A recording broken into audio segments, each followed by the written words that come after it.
The lower bracket semifinals is what we're going to be seeing today. After that, another big match. That one is going to be even bigger, to be honest. That is going to be the lower bracket final. So, all about the... Sorry, that's going to be the upper bracket final. All about the lower and the upper brackets today. All about the finals. First game is going to be GenOne up against LNG. It should be fun. Yeah, this will illustrate it better. I'm getting confused as well, man, looking at Wikipedia. So, here's the games that we're going to be seeing today. It's going to be GenOne up against LNG. And then we'll also have Navi Jr. up against Drillers as our second matchup, which ultimately I think will be, quite the game, quite the big game to watch. And then the lower bracket final tomorrow, grand final, I believe in 2 days. That should be the case. But we're going to be starting off with GenOne up against LNG. That is going to be your first matchup. And let's see how it goes. Let's see what the map pool looks like. Hey, guess what? Ancient and Anubis.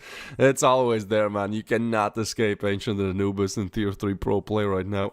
But we're going to be starting with Inferno, though. That's going to be GenOne's map pick. After that, Ancient. After that, Anubis. So, that's what's on the line. Maybe let's look at the stats first, for Inferno. For GenOne, actually nothing for Inferno. For LNG, they have, 1 win and 2 losses. So really small data pool to go off of here. I think ultimately we'll just have to wait and see. I am a little bit surprised by this Inferno pick by GenOne. They could have picked Anubis, 6 and 6 for LNG. Maybe too obvious of a choice, so they wanted to, throw in a kind of a wild card there. But, hey, honestly, I don't know. I haven't really seen much from GenOne on Inferno. Nobody has really seen much because there's no stats on HLTV. So, yeah, we're going to be seeing how it goes. I will say that it is quite the interesting pick, quite the weird pick. We'll see how it goes. After that, Anubis and Ancient, I mean, that's the new Dust 2, everyone, and Dust 2 and Mirage, everyone is good on it. For GenOne, they have, those are their 2 best maps, according to HLTV. For LNG, it's actually in the middle of the scoreboard. They've also played it quite a lot, so 6 wins, 7 losses. Yeah, I don't know what it is, but nobody wants to ban these 2 maps. We don't see Mirage, which is a little bit of a surprise for me, because LNG are the best on Mirage. Could have been a ban, that is a possibility. I don't remember the map veto screen anymore. But yeah, we're gonna be getting into our first matchup. This is for who advances to the lower bracket final, played tomorrow, and then the other game, Navi Jr. up against Drillers, and we'll be seeing after this, will be the upper bracket final. The winner of that game advances to the grand finals in 2 days. The loser of that goes and plays up against the winner of this matchup. So we're eliminating 1 team today, and we're sending 1 team to playoffs today. And that is what it's looking like. What's up, Moriarty? Welcome. Yeah, that's what it's looking like. So I'm really excited for the Navi Jr. Drillers game. This one, it's fine. I'm kind of excited to send 1 team home. But yeah, I think Navi Jr. up against Drillers, that's going to be the real blast here. But production is telling me that we are starting, so we should be getting into the match anytime soon. And there you go. We'll see how things are looking like on Inferno.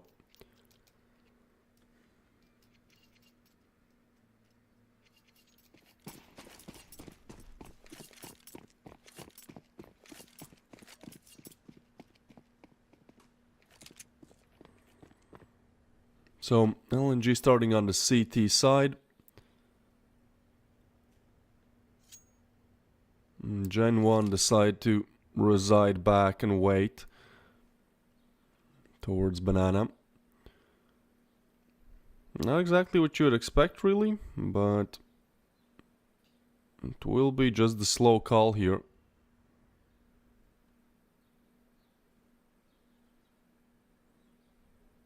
Bit of a jiggle, but nothing concrete, really. Well, he's gonna lay down smoke as soon as that push comes through. And, well, his Malk is still falling. And that was the only defender of the B bomb site. GenOne have cracked open B with very little resistance being put in place.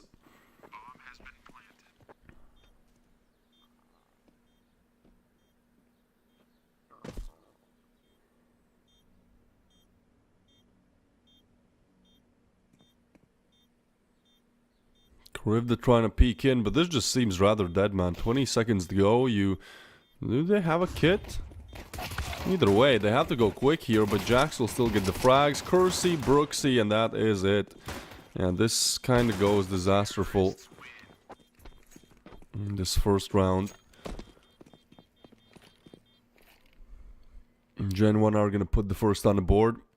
Jax is on the roster? Yeah, I mean, depends. Sometimes he's playing, sometimes he's not. We saw Matt standing in yesterday.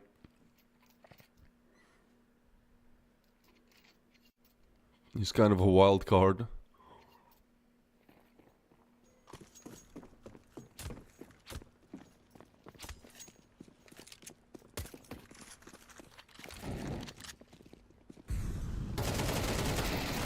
Ooh, that's a big push. Jax with the double, but one unique and Krivda will get 2 back, so not too bad actually. I mean, Brooksy, still they get the frag.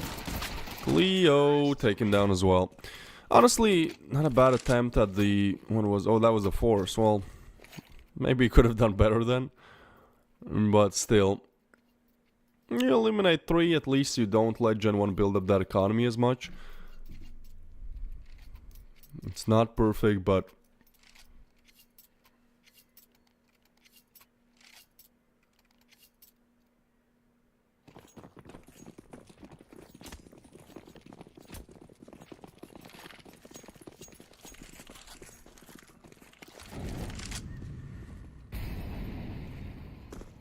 Alright, Molly will be laid down.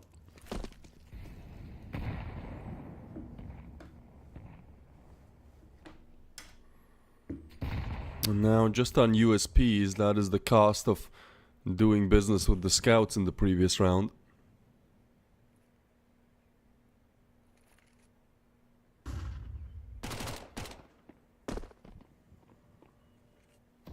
Player spotted. This is just Inferno, isn't it? You know, just a slow game. Even against the USPs. Gen want to be super sure that they clear all the angles. Find the player and... Oh, okay, Marat, alright. That's a nice one. Won't change anything in the bigger scheme of things, but... at least some confidence, I guess. You know, you get a zoo skill, you feel giddy.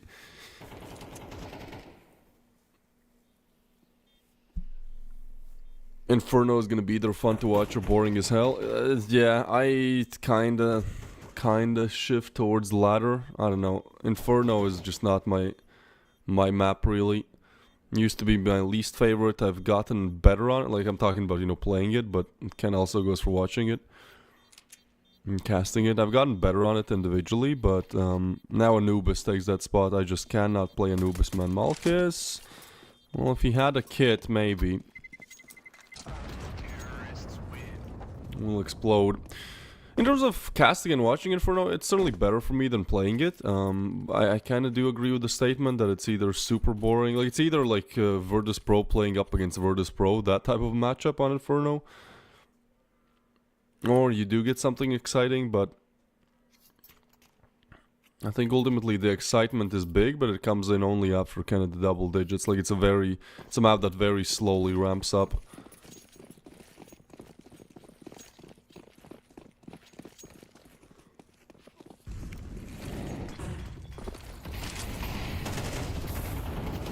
A lot of damage, trying to take Murat out, and well, that's GenOne getting him. This map might not be on the HLTV map pool, but they're certainly starting to look real good on it. Cleo will punish this very aggressive play from Devo, though. Boost comes in, Jax eliminates the threat.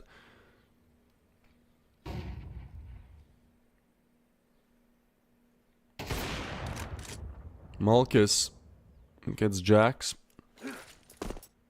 Is this considered one of the largest maps?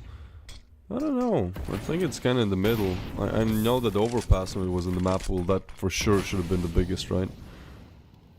Vertigo is probably also pretty big just because of the 2 layers.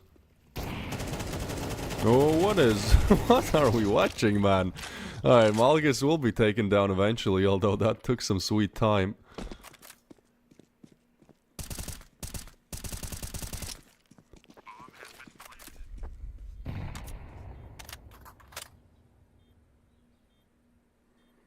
Well, 2v3, and again, LNG are in a situation where the cash is low. The chances are as well, so yeah, it has to be the save call. And so, you know, prepare to see this a lot on Inferno, really.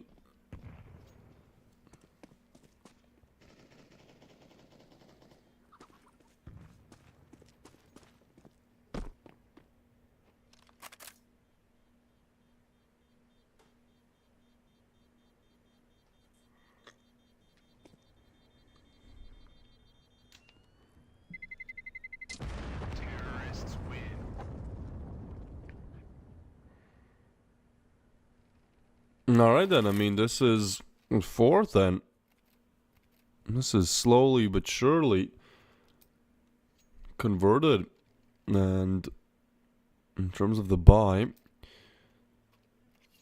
yeah, they are gonna buy. I think max loss bonus as well, so even still, you know, if you add $50, $250 that Cleo has on top, you're still not gonna be able to buy next, so they want to win this round, otherwise will be 6 on the board for GenOne. They've gotten up to quite the start here.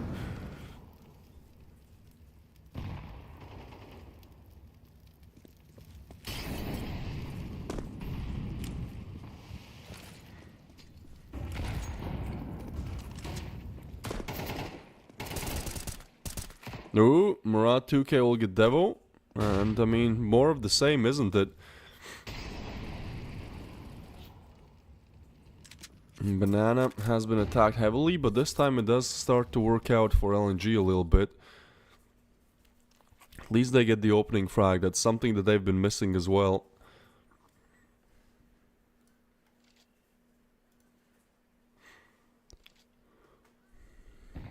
Just playing on the smoke. Well, player spotted. Ooh, bit of a timing. They might not be... Oh my god, it works out. That is a big play from Brooksy, as Cleo will still get the refrag. Damage is there for the second, but not the kill. And they've taken the B side. That is such a big brain play from Brooksy. He knows that there's some waiting time. There's some idle time after that smoke goes down, where you still don't expect somebody to be on the other side pushing through. So as they went for the boost...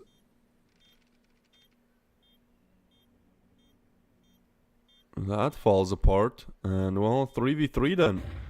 That was a beautiful play from Brooksy. Courtesy of him to really put this round on the board, or will they?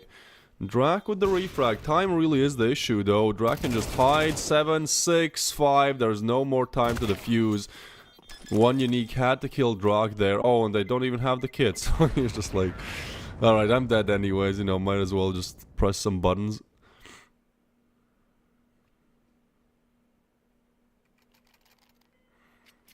Well, 5, and that was that crucial round where LNG had to win, because now actually they get some kills, so cash will be there to buy. But regardless, it's 5 unanswered. Like, you gotta start thinking, you know, what's happening here. Sure, it's GenOne's map pick. Sure, you can just throw this in the dumpster and win in Ancient and still win in Ubis and whatnot, but man, I feel like losing with a big score line, with a big score difference, like that's just not going to go well as you get into Ancient. You'll get into your own head. And for GenOne, Ancient is not a bad map either. Like, they've done well on it. They've went close the game that they lost, 7-13 up against Aurora. I mean, Aurora is... Where are they? 35th in the world, you know? Like, it's not going to be that easy for LNG to convert Ancient without trouble, so I think at least they need a confidence boost here. That is a lot of utility, man. And Drac, meanwhile, tucks in the corner.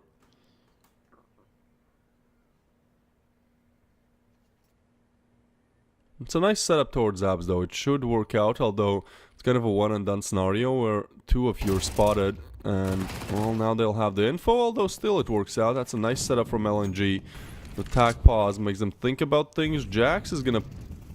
Jax? Oh my god. Oh, how is this not punished? They heard this. Oh my god, it was almost the kill. Yeah, he goes down, but... Well, that's still an overlook. One unique somehow gets Brooksy. And now in this round, GenOne just seems like they're And the scrambling for answers. That is a flawless round from LNG. Nobody goes down. Everybody shut down in a timely manner. First one put on the board.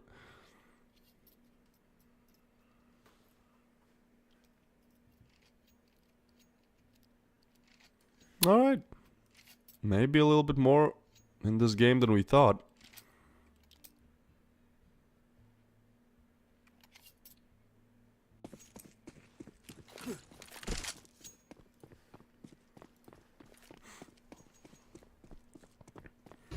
So let's see if LNG can deliver more of the same. Previous round was really good. I like the setup. I know it's a bit of aggression towards apps. You know, there's a chance that you get punished, but that info gave GenOne nothing.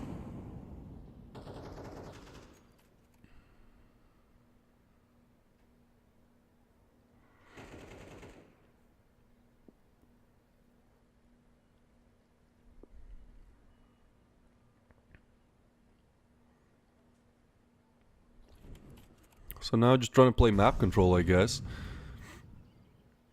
Honestly, I think the best call is just to, you know, keep spamming B, just the B side simulator, because that's what has worked so far. A looked really well defended, so, you know, just go with what works.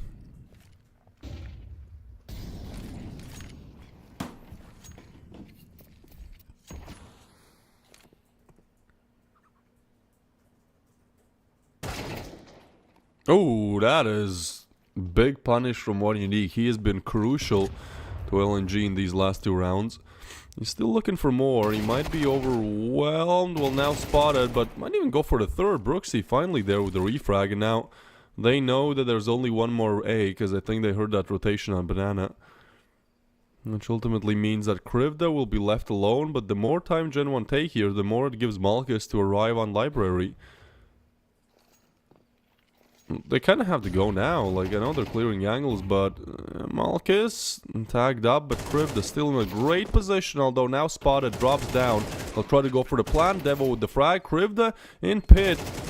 Does remain alive for a couple more. Needs to reload. 2v3, and it gets real dicey, but I do eliminate Cleo, so the quick help arrives, but Krivda in the pit. Still gets another. Now Devo eliminated as well. LNG are doing it. Second on the board. This one's real messy. But honestly, GenOne started to make some mistakes. And that is not really... I can't even put my finger on it, but that is just a weird side execute, really. Like, you shouldn't be in a situation where you open the site, plant the bomb, and play the after plant with a guy still being in pit. There's not really any util to get him off the angle, but geez, that's just... not a good position to be in, and it's ultimately the one that I think makes them fall in this.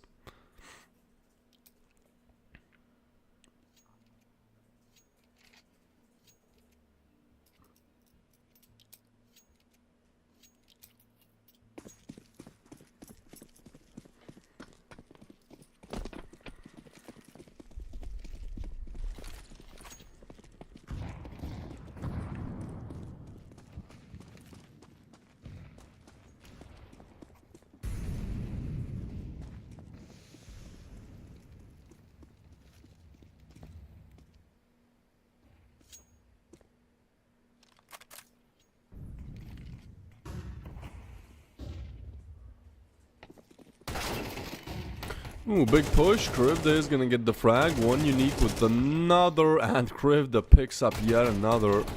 LNG have just 180 this whole game, man. And Drak is... what? Huh? Wait? 2v5 with Tech 9s. This is a reality, guys. This turns into a 2v2 where they plant the bomb, smoke is down, and it's the A bomb site to retake. How have they pieced this one together? That's insane.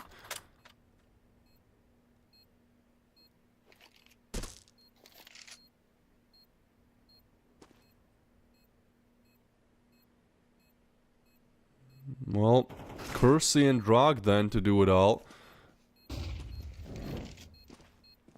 Cleo tries to push in, look for this player. Does he know? Oh, Kersey arrives, good timing, catches the first, and now they swing together. Drag deals with the second. That's 6 on the board for GenOne after all, and that's just a tilter for LNG. After you've done so well to come back from that 0-5 hole and put 2 on the board, the way how you now start to lose the round is by a Tech 9 2v5 clutch. It's literally a 2v5. I agree. It is, man. That's crazy.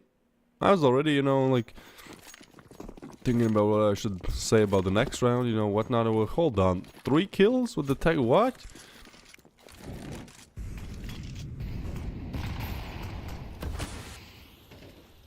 Well, that is gonna mean that GenOne still look dominant on Inferno. And what else? I mean, now the loss bonus is lower and you have lost the round. So, GenOne win this one. They pretty much put the 8th on the board.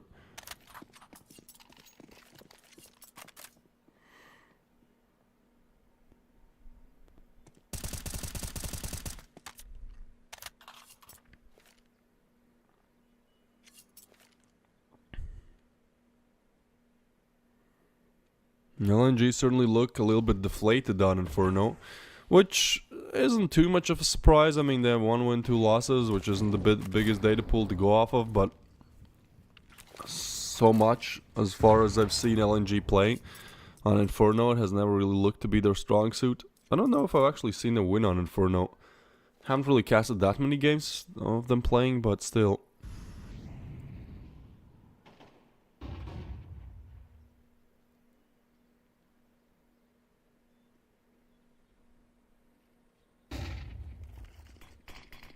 Well, they will be heading towards B. Gonna push on side. The only... What? Huh?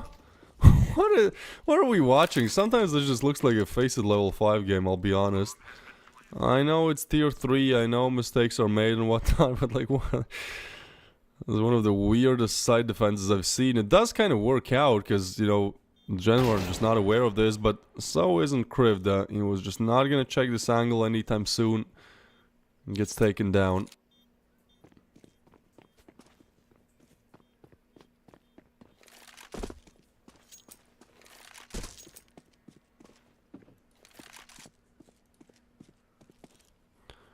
How many kills do I think Devo is gonna get? If I speak, I am in big trouble. Big trouble. I don't know. I'd guess that he keeps it below 10, you know. Although how things are going, this looking to be a pretty fast match. But don't. This is not financial advice in any sense of the word. Also depends, you know. Sometimes you're having a bad time on one side, you switch sides and you go big.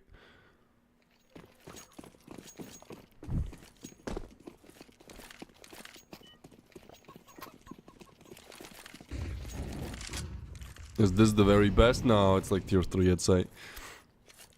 These teams are ranked 116th and 140th in the world. So, you know, still gotta practice and play, and you can technically call yourself a pro. But it's not one of the big events.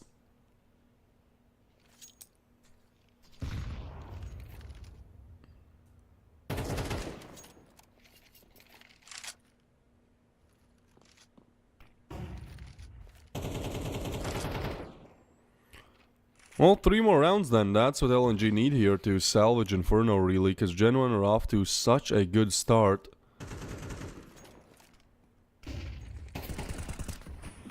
Ooh, 1 unique sprays 1 down.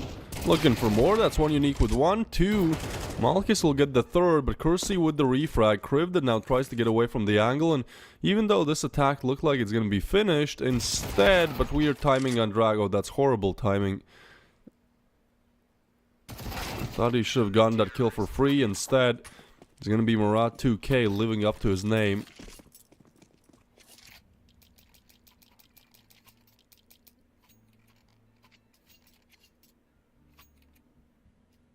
Three to 7 now. I said they need 4 at least, you know, for this to be somewhat convertible.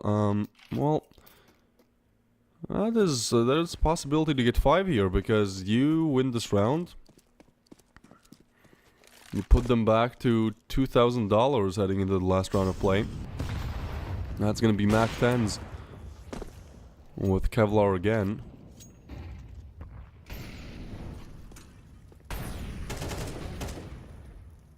Swinging.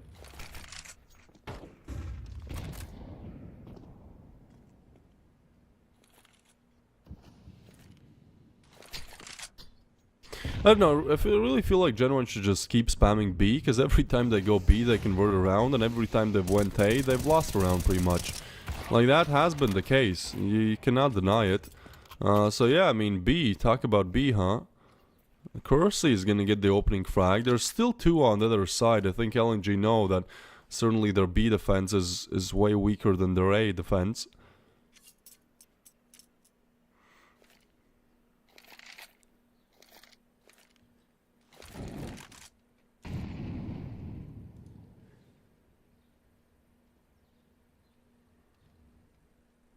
No, Molly disappears. You can try to attack this again. There is Malchus on the other side.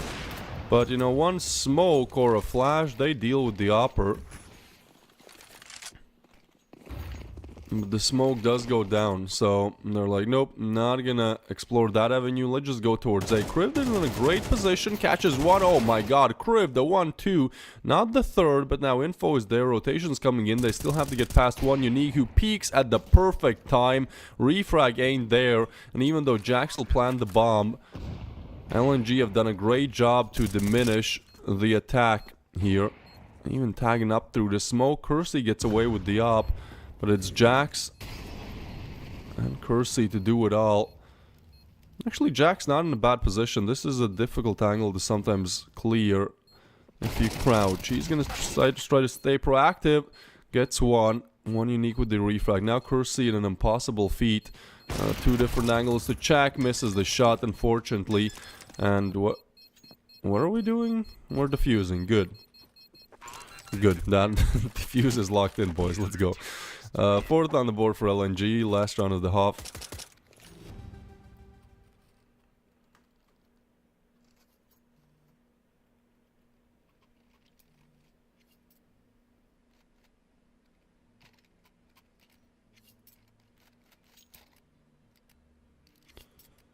Well, Mac 10s then. The force really comes through. Mac 10s with AK.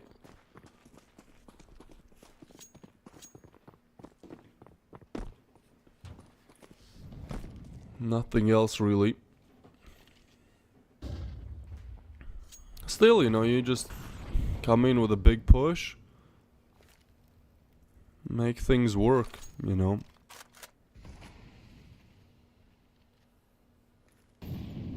Smoke laid down, Kriv on the other side.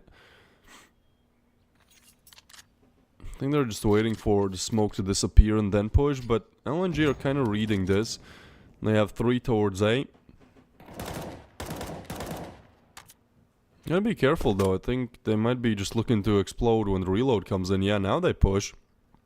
And Kriv this position, they know they didn't hear the drop, so they know that he should be up there. Kriv though with 1-2. But one Unique strikes one right back in a 2v4 now. Kersey, good position. But is what? Huh? Wait, what? Not again, guys. LNG, you've lost. No way. There is no way this goes through.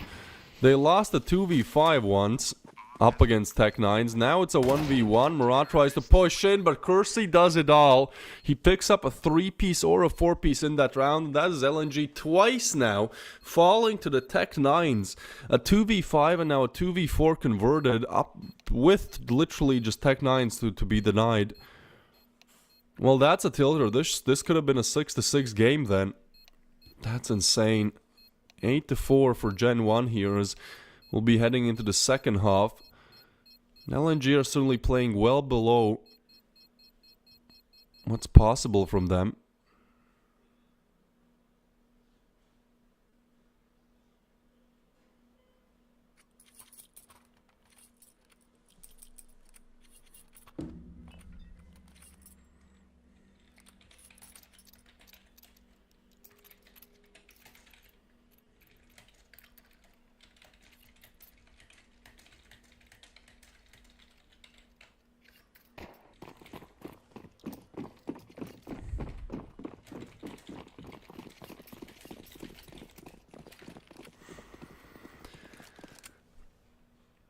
The dualies for GenOne brought out a double setup of them.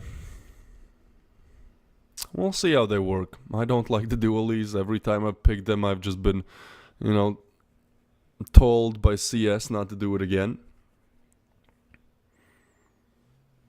These are the pros. They know how to control the spray pattern. Kersey on a good angle. 4 on the other side. This, like, you gotta get the first kill. Oh my god, Kersey with the 2-piece. That should be enough, but Jax gets shot as well. And as they tag up the third through the smoke, LNG have found a pathway onto the site. Bomb will be going down, and this is a difficult retake to attempt. Dualies even dropped over. We're just talking about them.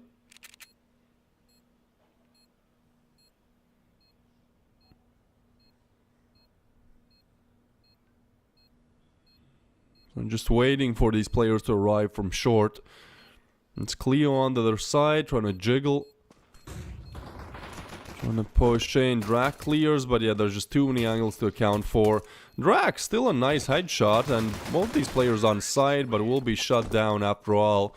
LNG with a big pistol victory to keep this game competitive.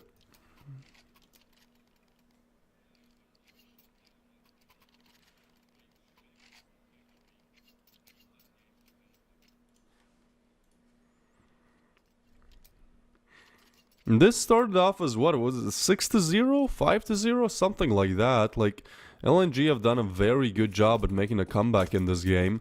Still, a long road ahead of them.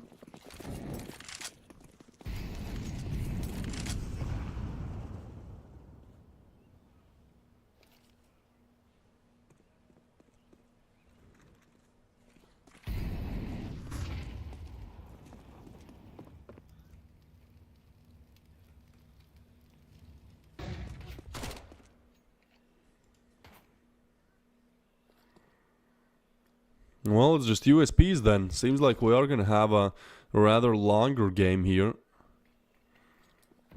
As LNG make it a 2-round game, if they just convert this anti-eco, GenOne are going for the Astralis stack on B.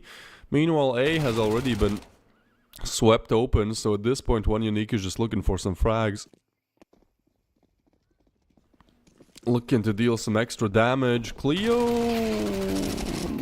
Once, I'm surprised he gets 2 out of that position with his HP. But, you know, no foul. No problem. Kersey will get 1, but that's it. And that is going to be LNG making this a 2-round game. And now as we get into the rifles, let's see what the CD defaults for GenOne are looking like.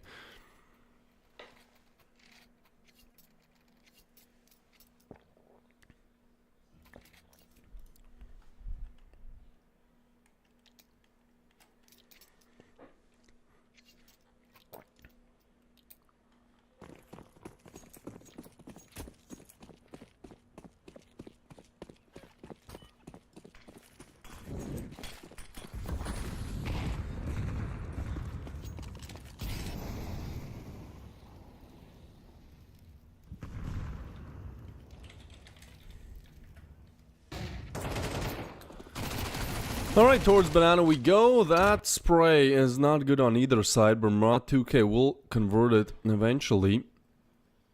Low HPs though, Murat, Malkus, Cleo, I mean, you chuck a nade in there. They're plump. Problem is, no nades, only a molly. And now LNG looking to check out what's happening towards A.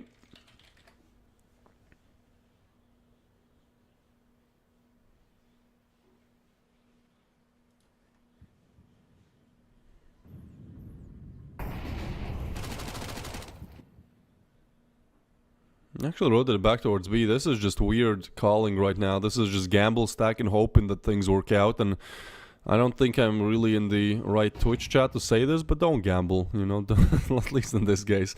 Don't just randomly set up on like A or B side. Well, I hope it works out. Well, they will rotate away. LNG have planted the bomb.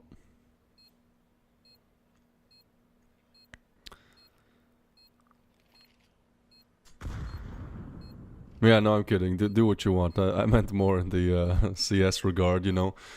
You gotta have some info. Gonna have some info to stack A or B. In this case, it was just GenOne kind of going, meh. You know, air is 35 kilometers per hour. The wind is, you know, it's blowing from the east. Therefore, there was just nothing to go off of to stack towards B. And, well, they get punished for it.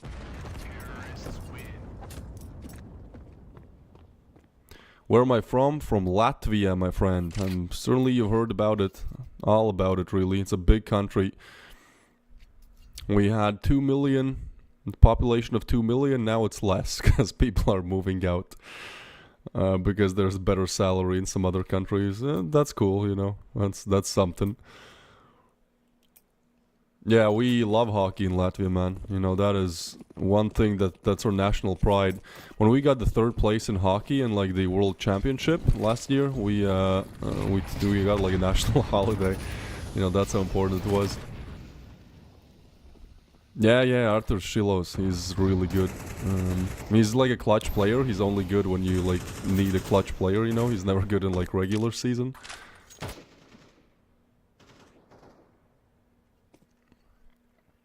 Yeah, we do have some sportsmen. I agree with that. Kristaps Porzingis. Who is Tingus Pingus? I still remember his draft, man.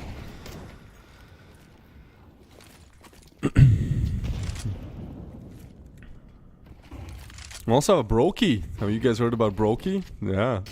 Yakindra as well, but you know, we try not to mention him anymore. I'm kidding. I love Yakindra. I met the guy. He's really chill. But yeah, hasn't had the best performance as of recent.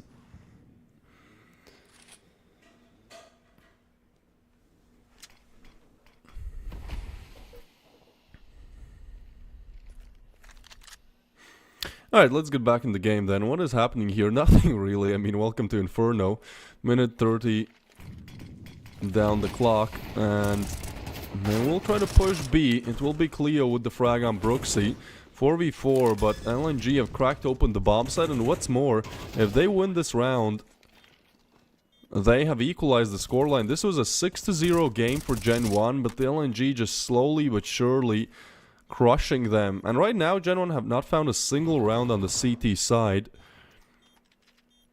which is really worrisome, because I know that their T sides are definitely stronger, but this is still a lot of rounds to be put on the board, although Kersey and Devo with the frags, one unique with the double, and now time is the issue really here. They get one, but there won't be any peeking from Krivda, and Krivda is not buying this. He peeks when there's no more time to defuse, as GenOne make a great attempt to open up the site. They get denied, and even though cash will be there to rebuy, this is all equal on the scoreboard now. This is 8-8. And LNG seems like they want to take this map pick away. We thought this was... I saw some people in the chat like, oh, map 2 already, this is over. I was kind of, you know, on the same click. Well, guess what? After 0-6 start, I think it was, 0-5 for sure, we get an 8-8 game. And now LNG have really, you know, all the favors to convert here.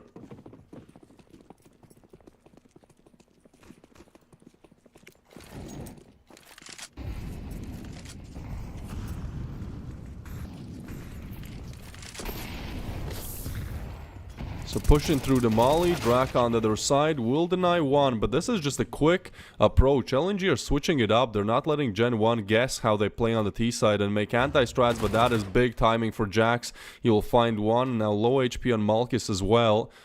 They have to get on the site. Not going to be possible. 2 backstab kills coming in. Although it is going to be possible, pardon me. The bomb will go down. Jax gets the frag, and so that is a strong round from GenOne. I think converted at the perfect time, because they lost this round, they would be on almost no cash too. So, you know, that's a confident round to convert. They put it under their belts, they're happy about it. 9th on the board, looking good. Cash will still be there for the side of LNG. But at least you show that you can convert on the CT side.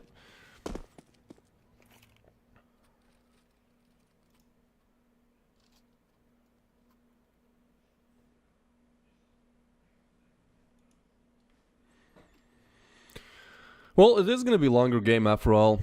Yeah, I thought this might not reach double digits for both. Here I think we're going double digits for both, aren't we? Like for sure. I don't think LNG are slowing down after just losing a single round. Their T-side has looked great. And GenOne, well, even though again their CD side is the weaker one on Inferno, at least they convert around. Ooh, but that is Jax, kind of the hero of the previous round, falls early in this one. Not sure what the idea was there, maybe go for a spot, just a jiggle, but I mean, we'll be punished by Malchus any day of the week. And just peek mid like that.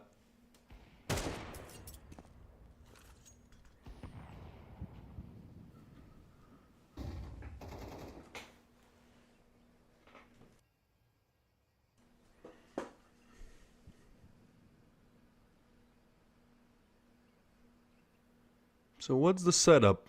LNG this round a completely different approach. Last round they just W keyed. Got shut down, understood, hey, maybe we should, you know, account for all angles, have all info before pushing sites. Good idea. So it's going to be slower this time. Seems like they are choosing to go A, but GenOne certainly have the read. Although they've lost Jax, this is still A defense with 3 players, so still a tough one to crack open. Kersey has arrived. He's in a really dangerous position, to be honest. Meanwhile, they're trying to sell the B play, and it actually works. It draws rotation away. Kersey is good for 1, but, you know, you can't spray down 2 with the op. They swing him together.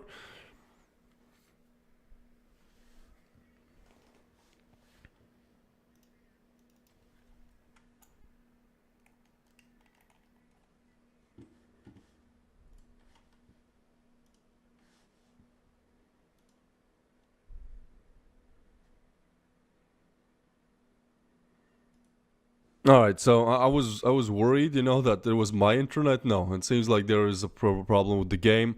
We'll get right back into it. Yeah, FFF. I know. I went silent as well. I was like, oh, hold on. Let me check my connection. Hopefully, it's not me. I don't know who wins that, guys. You know, my bad. Production's bad. I don't know. Internet's bad. Somebody's at fault. We gotta blame somebody here. We just gotta wait a little bit until we can get back in the game. Why is Devil being doo-doo? I don't know, man. I don't know. He usually is playing a little bit better. Might just be early mornings, because I don't know about you. I woke up like an hour and 10, 20 minutes ago. You know, woke up, made myself some caffeine, and then got right into casting. So it could be as well, just, you know, early morning, aim is not there. Whenever I've played CS in the morning, I've just been way off aim-wise. I don't know, maybe he is the same. Like, I'm just not good in mornings playing CS. Thought we lost the caster too. Yeah, I mean, I didn't say anything, because I was like, wait, let me check my connection first. Well, either way, I mean, I'm waiting for production to confirm what seems to be the issue, but it does seem like we're going to be having quite a close game here. 3 maps. 3 maps is what's on the board here, what's possible. We have, what do we have next? We have Anubis. Anubis is going to be our last map. I think maybe... Oh, right, Ancient. How could I forget about Ancient? Ancient and Anubis, you know, 2 maps that just always get played in every single best of 3. So yeah, next up we have Ancient, and then to end things off, if we need it, we will be having Anubis. So that's kind of what the map pool is looking like. Yeah, that's that. And after this, the more exciting thing, we're going to be having Navi Jr. up against Drillas in, well, hour 40 minutes, but I think this will be drawn out. You know, could be a little bit more than that. How do maps 1 and 2 work for CS? I have no idea, to be honest. I don't think I understand the question. I think it's something betting related, so no idea, my bad. Draw something on the chalkboard. Bro, everyone over focusing on me now. I used to draw like tournament logos on it. I think it was a good idea, but now, you know, I'm casting for like 3 different tourneys, so I'm not gonna be like a Twitch, you know, girl who before every stream goes and like, you know, does things, draws something. The YouTube plaque is from like a Critical Ops channel that I had. I don't know if you guys know what Critical Ops is. It's a long story. Didn't have a good PC, played a mobile game, got some cash, got some subs out of it.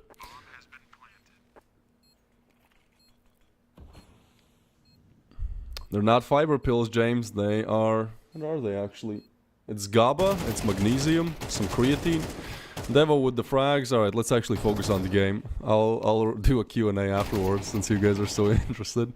Brooksy is gonna get the frag, 1v2 then. Krivda, in this position, has gotten one. This could be the... Oh my goodness, what is it with the Tech 9s today, man? This is the third Tech 9 clutch we've seen. We've seen a 2v5, we've seen a 2v4, and now we see a 1v2. That's quite insane.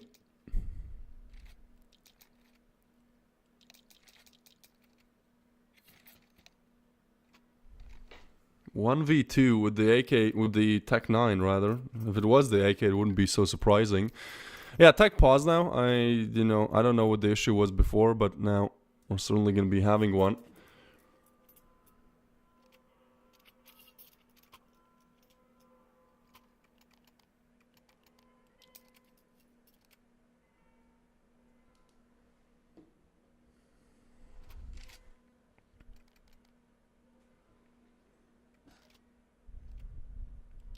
Yeah, take it up in the chat.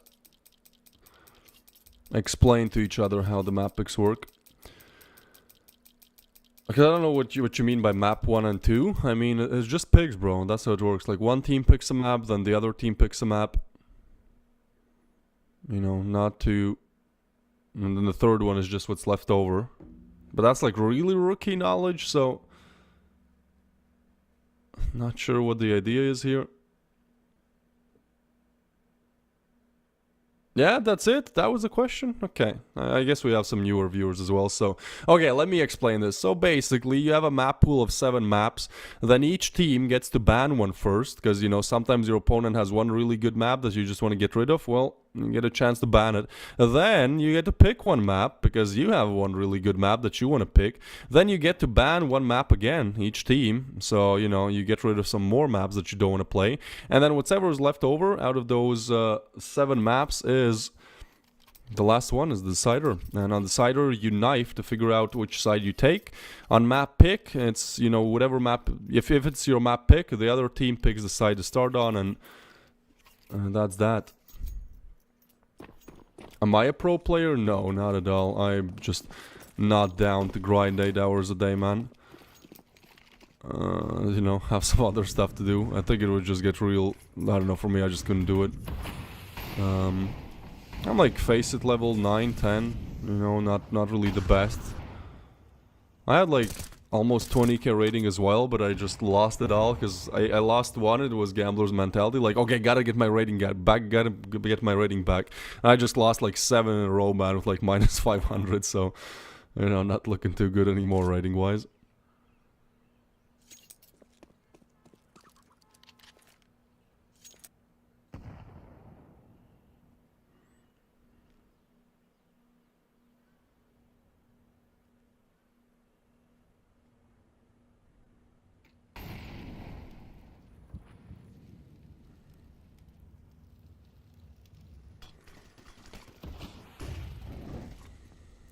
Alright, let's actually see who reaches double digits first. Oh, swing comes in. Krivda gets tagged up a little bit. And we'll get away. Brooksy, meanwhile, he has found the perfect time to punish. He knows that this player is retreating. He knows that Krivda is low. So, just easily gets the punish. And now they will try to push through. One unique with the frag. Devo with another. Cleo gets a headshot in the mix as well. So now a 3v3 underway. And they've planted the bomb, so this really looks like it's going to be drawn out.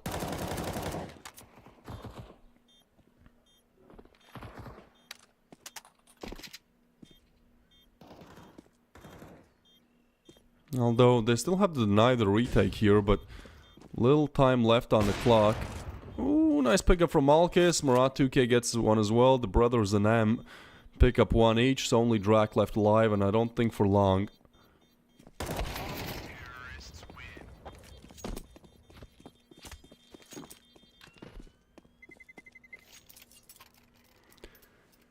Double digits for both. This is off of a 6-0 start for, who was it? GenOne, right? Yeah, GenOne started off 5-0. I think maybe 6-0. Chat, correct me if I'm wrong, but you know, they definitely had the head start. Since then, LNG have slowly but surely grinded them down, but honestly, these last 4 rounds, I mean, we're on 8-8, so they have been very back and forth. Problem for GenOne now is that they're put back on just pistols and MP9s, so, you know, actually, they'll lose this round. They will be giving the 11th away for one and just able to buy up, but still giving the lead away. This will be the first time that LNG are in the lead in this game as well, I think, so, you know, a lot of things to really think about here. GenOne's map pick, Ancient, is going to be difficult. Jax, this boiler position has given him so many kills in this game. They overlook it, but so does Jax. Overlooks the backstab.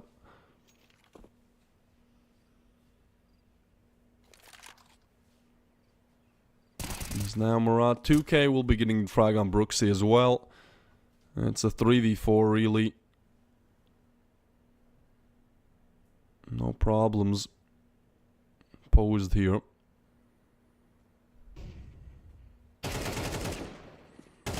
Cleo and Murat 2K with the frags, Cleo with the double. And that is going to be LNG eliminating the threat, which wasn't big to start with. Putting 11th on the board.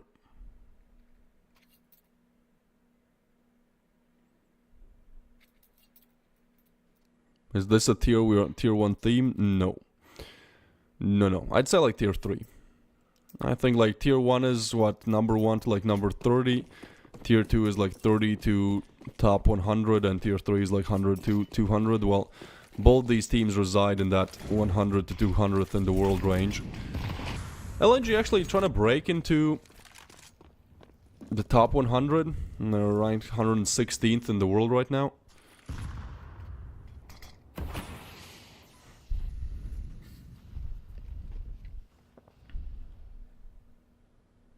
People saying this game will go overtime. Well, I wouldn't be too surprised, to be honest.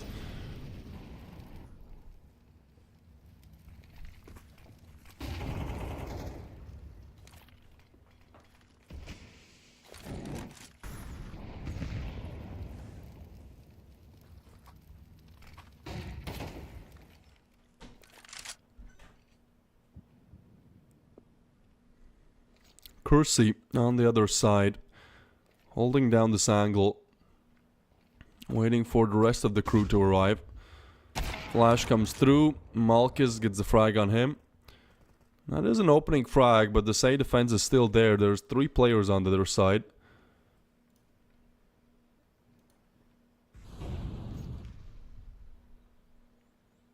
They're saying overtime for their bets. I mean, yeah, that's probably true. I'm just saying, you know, this has been a very close game, and especially with Jax getting that frag, this could be 11 to 11, so I still think that might be true. Although, oh my goodness, I overlooked this as well. I was so focused on A, same as GenOne, that B just kind of slipped from me, and well, guess what? B is completely open. It is the one side that both sides actually have had great success on. B is looking real weak today. Plant comes through, and I mean, this is just the save, and Jax won't even get the... Oh, he actually clears it. That's a bold move, you know, when the bomb is planted on B to literally clear the furthest corner away from B. But that's why he played in tier 1, and I did not.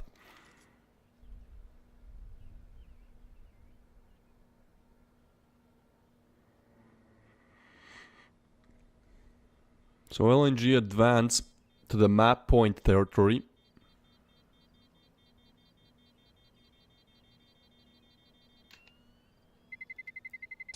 Terrorists win. 12 put on the board.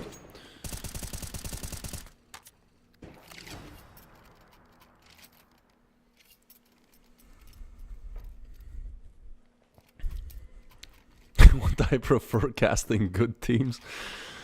Sure. I mean, I've casted some. It's just that, you know, there's tier 3 happens a lot more. I wouldn't even call these bad teams, you know, definitely I'd prefer casting better teams if that's what you're asking.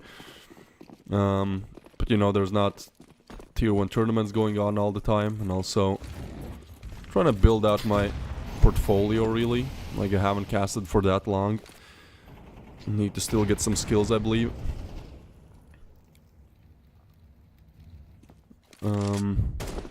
Alright, let's see how this round goes. 2 more rounds to go. Perhaps in overtime.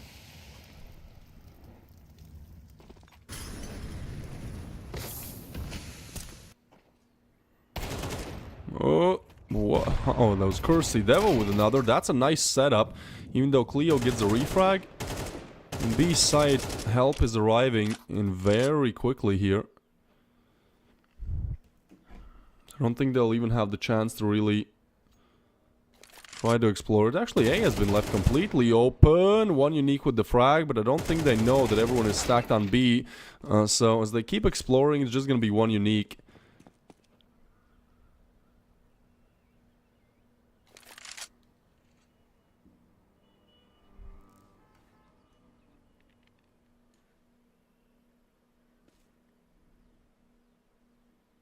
Left in a 1v2.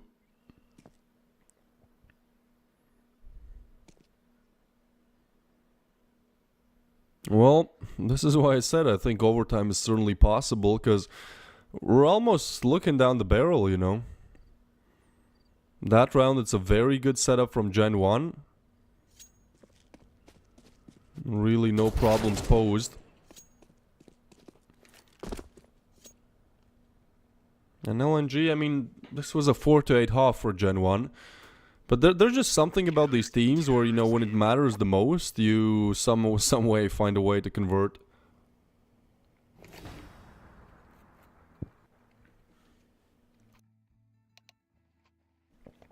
I've seen it so many times when a team that's performing really bad on one half, just suddenly when, you know, their backs are against the wall and they're cornered, they have to win or they're out of the map, they somehow find the inner strength to convert 2. Or 3 sometimes. Either way, we'll see if that's the case here. We'll see if we'll be needing overtime for our first game of the day. I mean, this is heating up to be quite the day. A very close matchup, it seems, in this first best of 3, at least on Inferno. But one team will be going home from these 2 when the best of 3 ends. And after that, we're going to be having Navi Jr. up against Drillas, which in my opinion is, you know, the creme a la creme. Is that a saying? I've heard something to that. I don't know. You know, just the main thing, the main dish. Let's use that. Let's use peasant language. It's the main dish of today, guys. It's potatoes and meat. Meat and potatoes. There you go. Yeah, we're gonna be having Navi Jr. up against Drillas. 1 hour 27 minutes from now. Probably will take a little bit longer if this goes the distance of 3 maps. You know, we'll see how things go. But tag pause has ended.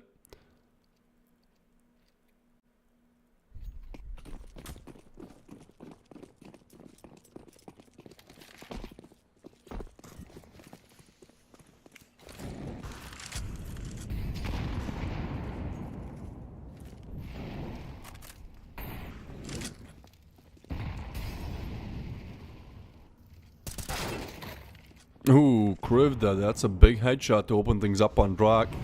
That is the player advantage as well.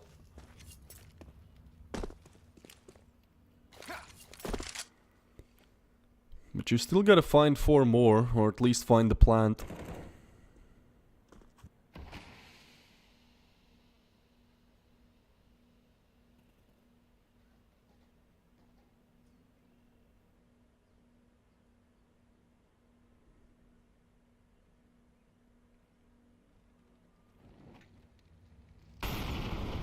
Util now comes in. Cleo doesn't actually burn, which is a bit of a surprise to me. Ooh, nice shot from Kersey. Krivda falls, and Brooksy finds 1 unique as well. Oh my god, they've gotten the player advantage now. And they head towards B. It is only Devo on the side, the lowest performing player. He has to come in clutch. Has to be big in this round as the swing comes through. Oh my god, the aim really is not good on Devo today, but he still gets a kill. But Brooksy has arrived from Banana. Or did he push through the smoke? I don't know, but he gets a double, triple backstab, I think, in this round. As it all falls apart for LNG. GenOne just picked the perfect moments to peak.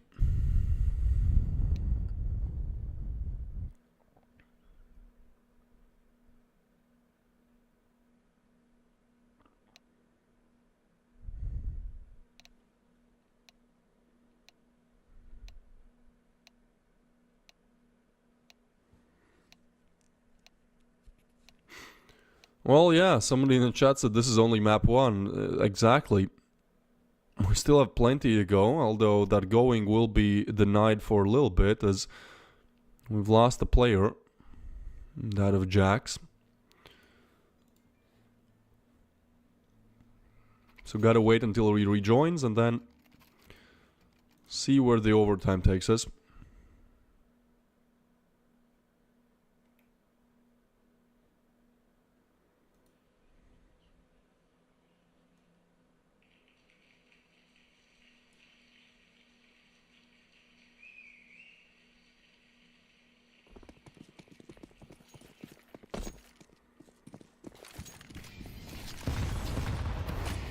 Kersey wants to take the peak. Oh my god, that's Kersey with the op. Great aggression, but the battle of the ops. Refrag comes back. Another player caught off guard. LNG have really been losing a lot of players off of just weird engagements where they don't have the weapons out. That is why it's even overtime here. Kersey, uncharacteristic miss from him. We'll try to get back.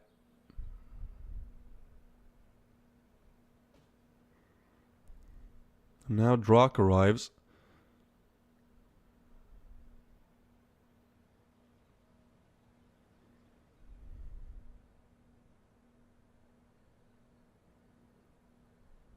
And quick pursuit.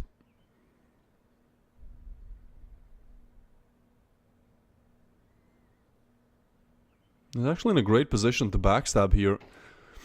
Depends on the timing, but oh, that's the bomb as well. Oh my goodness, Cleo. That's the bomb. That is bomb gone. They will get the refrag. What? Huh? Oh, he dropped the bomb. Okay, well, perfect timing to do just that. And now they hear both the players burning. Oh, they managed this one. Oh my god, LNG. They almost make this work. Kersey, though, with the double, looking for the 3-piece in this round. Picks up the AK, but one unique position is great. And he will finish things off to put LNG in the lead again.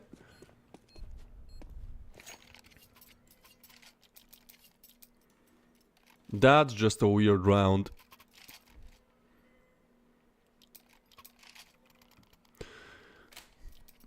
And we've lost Jax again? What's happening?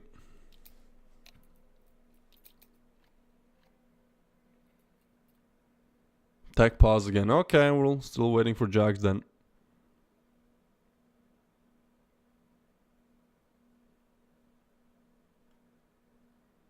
My guy is losing connection.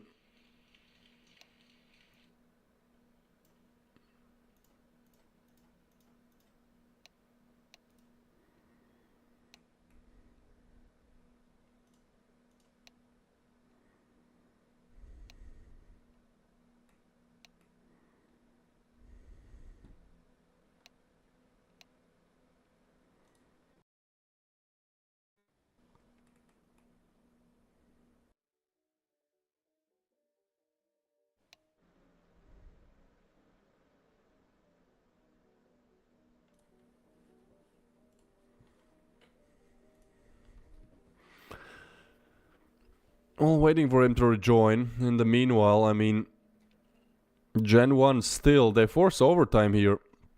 They want to, they need this map. Because next up is not going to get any easier.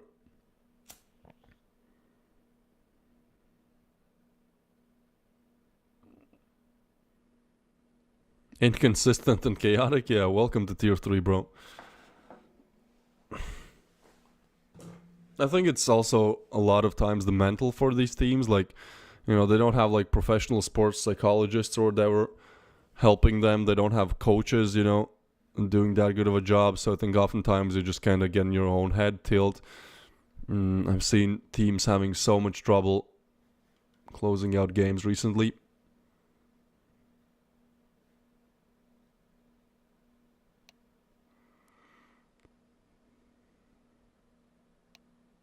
Did we not realize that Jax wasn't there? I think surely that, like, there's no way that went unnoticed.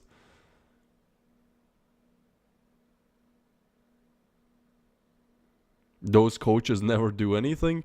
I mean, depends on what team you're talking about. I think ultimately the teams where the coaches do very good job are the teams that actually get out of tier 3, you know. Like, I think for Navi Jr., Coolio is doing a lot of work. What else? I mean, what was the team? I don't think you have Guardian as a coach for one of the teams. Now he has actually taken a player role. I casted it like a couple of days ago. I'm trying to think which team it was. If anybody knows, I mean, just don't have it on top of my head.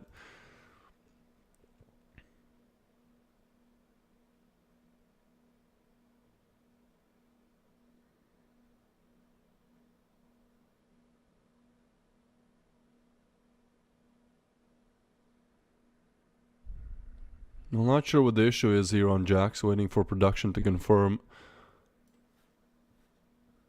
Game 1 has gotten off to quite the start here.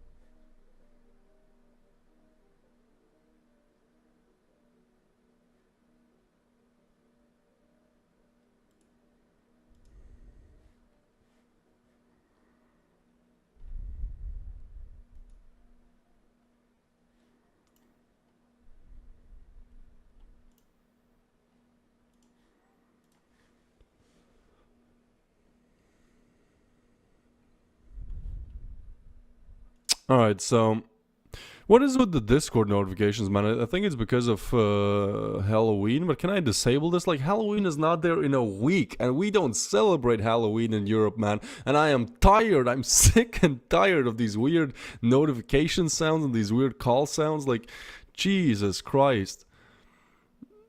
Yeah, it's like, they're not even, I don't know, they don't seem creepy to me. It's just like a different weird noise that I'm just like, can we get the old noises back? Like, there should be an option. There probably is, but they did not ask my permission to do this.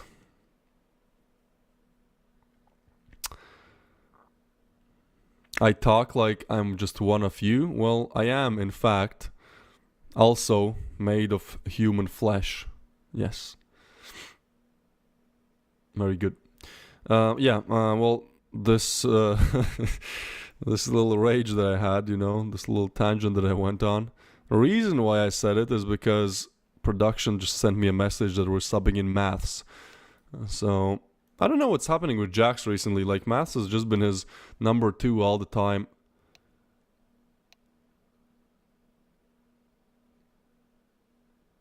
What do I need to be honest about Drag? I haven't honestly paid too much attention individually to these players, so you know what? I'll keep my eye on him.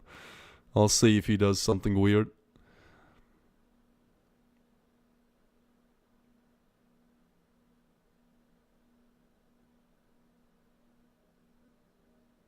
I mean, Jax should be playing from France. I'm pretty sure. At least he is French. Resided in some tier 1 teams like G2 and Vitality, I believe. These last couple of years have not been good for good old Jax. Maybe he just wanted to, go down a peg and play more chill. Don't know. I'll give him the benefit of the doubt, but yeah. Not exactly playing in tier 1 anymore.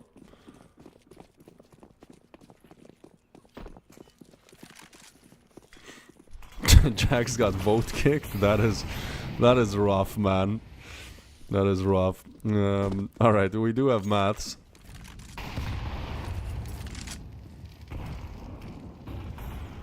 Flash comes through. But actually, banana control taken by GenOne. I like that. I think that's a good move. Maths, the stand-in, will actually open up the round, so... He's 1 for 1 in 1v1 gunfights right now.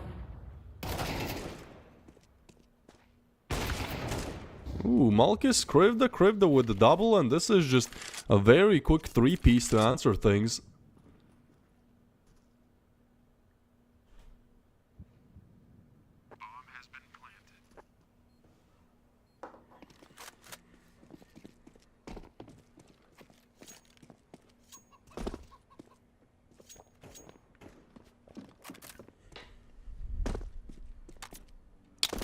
Well, that's bomb planted and GenOne just saving the weaponry. Not sure why, like you have 12k on maths, you could have just went for this, you know, why not? We've seen a 2v5 and a 2v4 with only Tech 9s today. You know, we've seen a 1v2 with the Tech 9. Today really is the day of the Tech 9s, so I wouldn't really put it past the possibility, you know, that we get another one. This time with rifles. Yo, what's up with the Drock? Like, is he on... I think Devo was on lowest frags. Is he just, like, getting kills but wasting a lot of opportunities?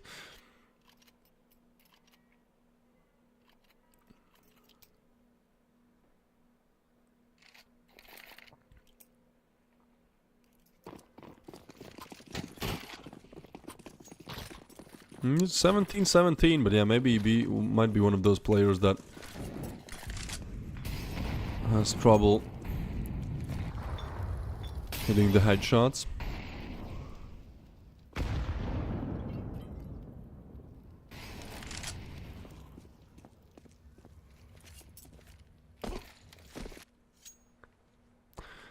Well, one more round to go in this first half of the overtime, then smoke laid down, and that definitely slows things. LNG were just looking for the quick execute. Now, not only the smoke is down, but help has arrived too.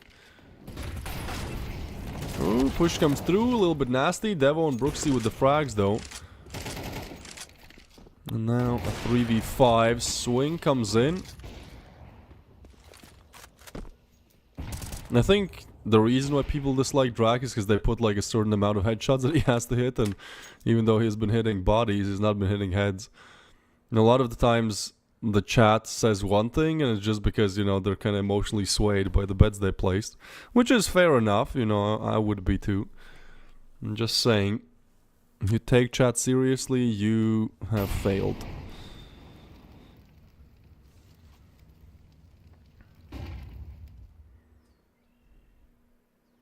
Well, what else has failed is this LNG attack in this round. They were looking to do very well in the first half, get a 3-piece. Still they attack B, but this is a double setup. This is hard to get past, and so Brooksy finds a headshot.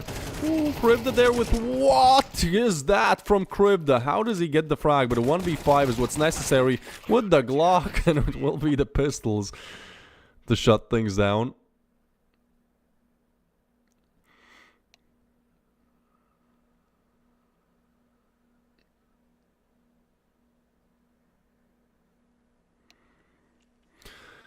Well, if this really is the tale of the game, huh? It's GenOne fighting back again. They were down 10-12 with a very, very bad CT side. They did force overtime, and now in this overtime, they don't let 3 slip away.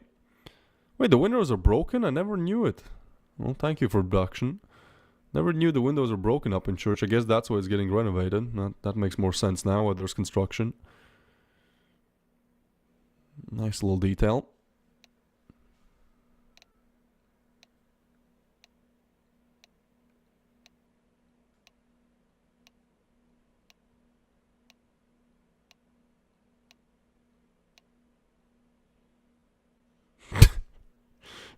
There's no way you reply to a guy saying, "Man, I suck at betting with never back down, never what." Oh boy. We're raising some future millionaires, aren't we?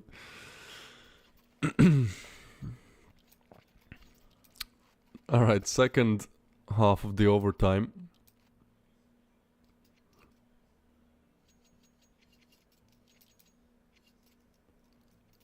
LNG just need 2.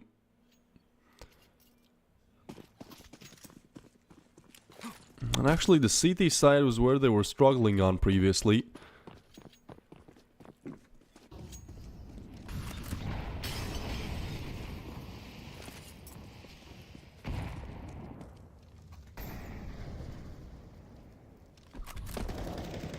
Boost failed, I guess.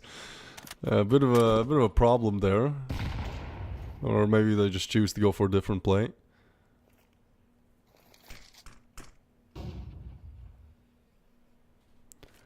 Kersey is just better on the AK. I agree. I think he's very good at playing the hybrid. I think he's better on the op, on the CT side. I'll give you that much, but on T side for sure. Is this foreshadowing? I know some people have like checking the score in advance. They see the kills going down in advance.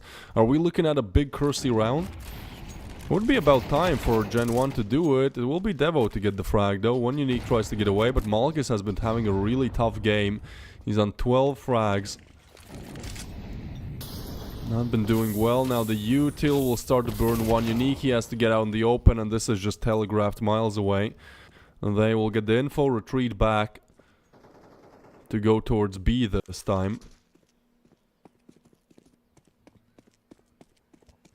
As Murat 2K arrives on the scene, at least gets some damage in, but still Cleo and Kriv that can't do too much. Seems like we have equalized once again. I think double OT is I mean, more than possible here for sure. With everything we've seen, I wouldn't be too surprised. 14-14.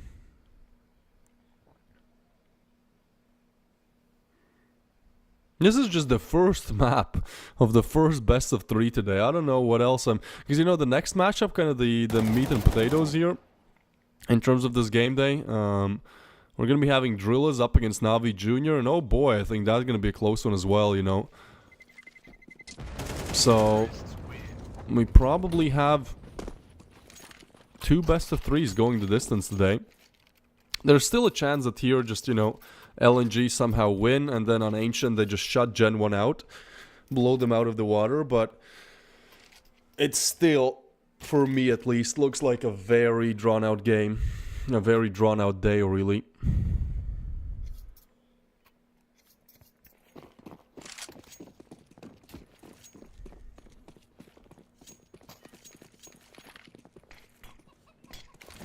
Well, around 5 minutes to decide the winner of this game, or we will really be going the distance here. And we started this first map like an hour and 20 minutes ago. Sometimes you get through 2 maps in that time.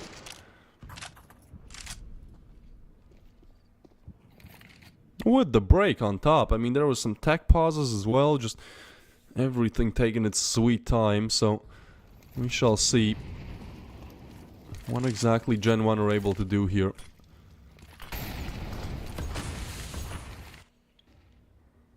We'll be laying down the util, heading back towards mid.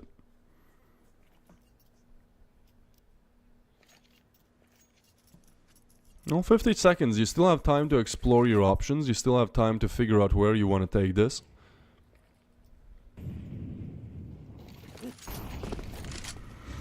Seems like the answer is going to be A, so this needs to be denied. One Unique with the 1-2, but Draken Brooksy with the frags, Kersey with another, and seems like GenOne have again done enough.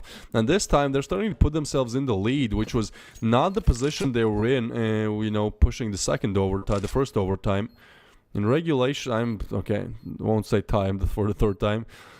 Either way, okay, let me explain in caveman terms. Last time GenOne bad, this time GenOne good. Time to close out. Find one more round on the board. You're in the lead here. There's no way how this retake is coming through, especially with that strong setup. Malkus will fall as well. And it's 15 for GenOne. But can they really do it? Can they finally win out their map pick with such issues that we've seen, with everything that we've been through? They just need one more round.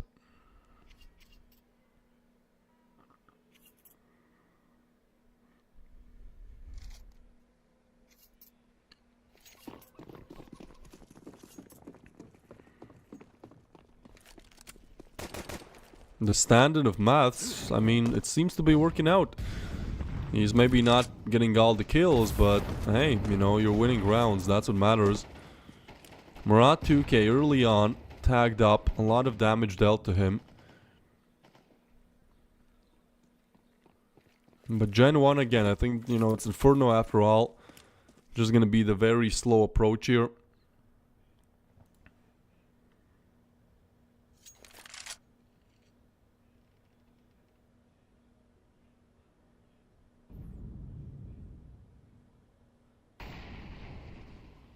Molly laid down.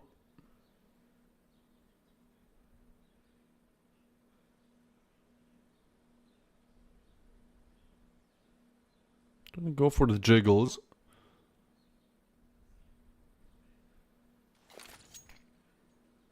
Oh, was that intentional? Is that like a smoke lineup? I don't think so. It was a weird bounce, to be honest. I think they're somewhat aware of GenOne being more towards B than A. I mean, look at this clear here. Coming in from one unique. Like, he has quite the early info, so there's gonna be 3 on the other side of B. There's util laid down as well, and so your choice really here to push through the smokes then. This might go very bad. 20 seconds, you have to crack open a almost stacked B site. Ooh, but Devo finds Cleo through the smoke. Malkis, the guy who has not been doing well, could be the hero here. The smoke is not there anymore, and actually that helps LNG shut this down. As Malkis gets another, we are going double overtime here.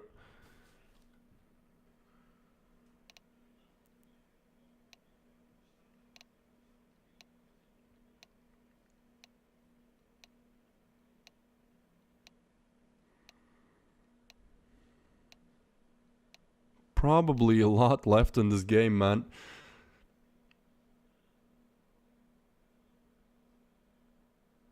Double overtime is what's needed here. Alright, well, LNG still with the chance then. Still with the chance to close out, to convert on their opponent's map pick.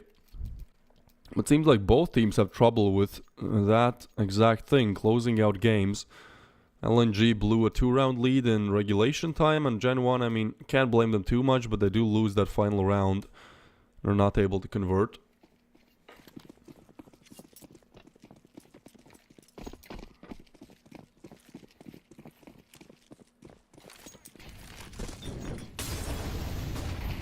Push comes in, Malkis actually won't get mollied.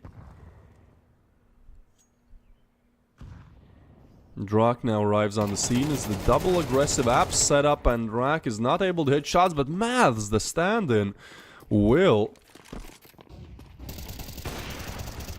Push comes through, Malkis with the frag. He has really activated. He's the sole reason we're even in this double overtime here, and he keeps hitting shots.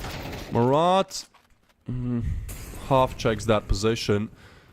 And there's a double setup on the other side, and Malkis picks up another. Man, this guy's just W keying with the op. Cleo is just there like, go on. Get some more.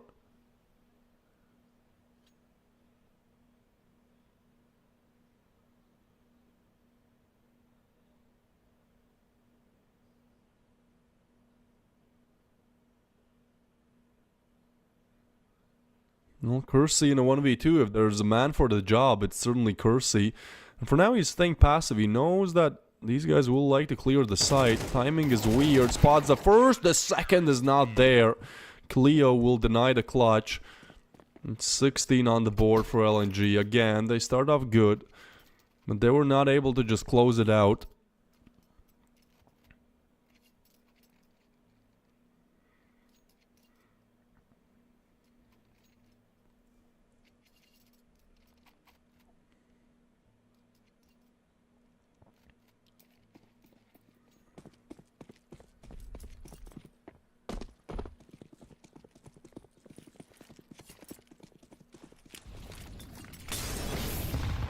Ooh, the Molly aggression. This should be punished. Devo, how is... What? Marat, how does he get a kill out of that? That is an insane fumble from GenOne.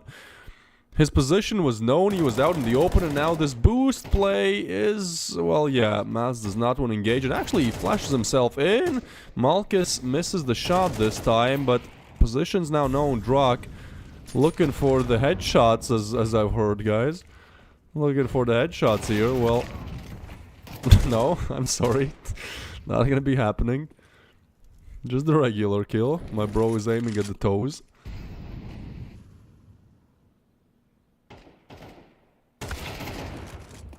Damn, Draken Kersey with double though, and well, seems like we have an equal game once again. 16-16 it will be.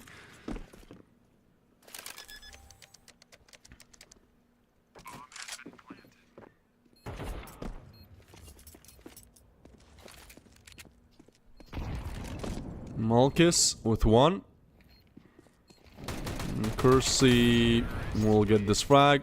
Has the chance to pick up the up, actually already has it. So I mean, there's no telling how this game goes.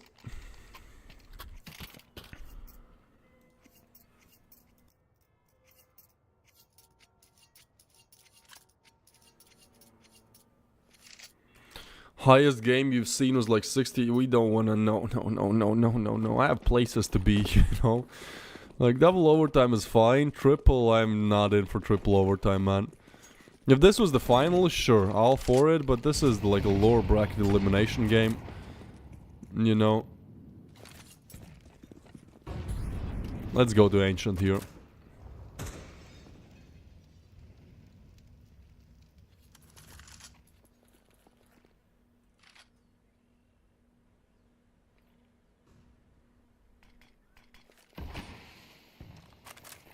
Smoke laid down. Cleo tries to get on top. We'll get one. Kersey with the refrag. Push comes through. Murat 2K gets a frag on Kersey as well. Ooh, and Malkus kills Drak as well. And it's 2v3. Brooksy and Maths to do it all.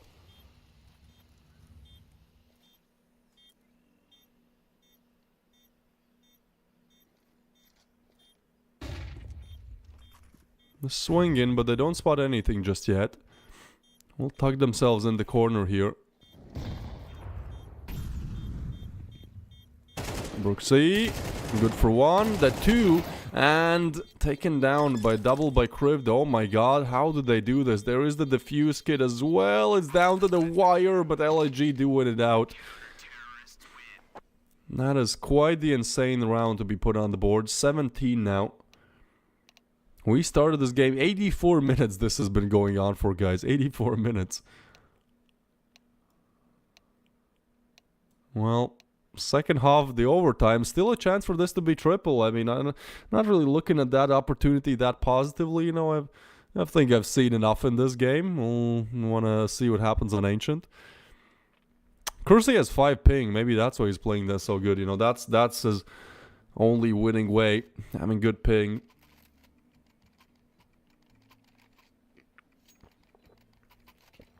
Yeah, that's right. We also have the tech pause when Jax left. I mean, really had a lot of them.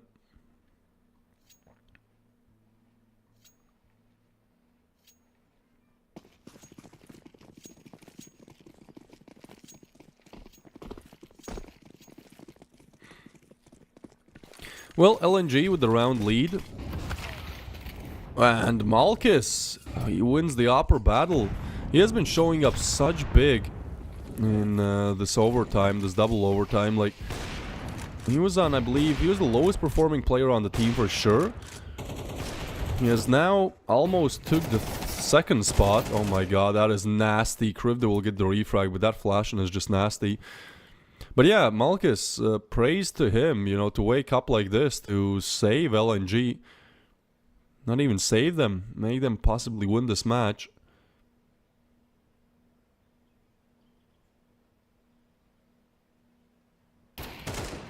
This is the last match? No, it's just the first. It's the first of the day. Possibly gonna have 6 maps today. 6 maps played, 2 total best of 3s. Just the first one. Oh boy. 3v4 now. Drak has to, well, with a nade. He gets kills always, guys. Just not with a headshot, unfortunately. Krivda will get Brooksy as well, and LNG now have found the 18th. Unless Devo, the lowest performing player on the team, if you take Maths out of the equation, if he can clutch this one out, denies the bomb plant. A good start, but now they will want to swing him together and they will take him down. Hope I drank my warm tea and lemon. I did drink my black tea. I like it for the energetic benefits. I didn't add lemon though. Don't have lemon at home. When I get it, you know, I'll make sure to add it. Either way, LNG will move up to 18. Now, 2 more chances to close out. We were in the same exact position in regulation time. It was 12 to 10, and LNG that time could not make it happen. Now, as we've reached double overtime, maybe a chance, but no. Kersey on the other side will punish one unique.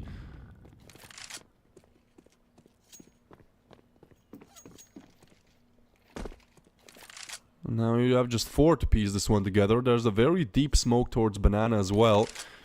But the LNG are setting up to go towards it.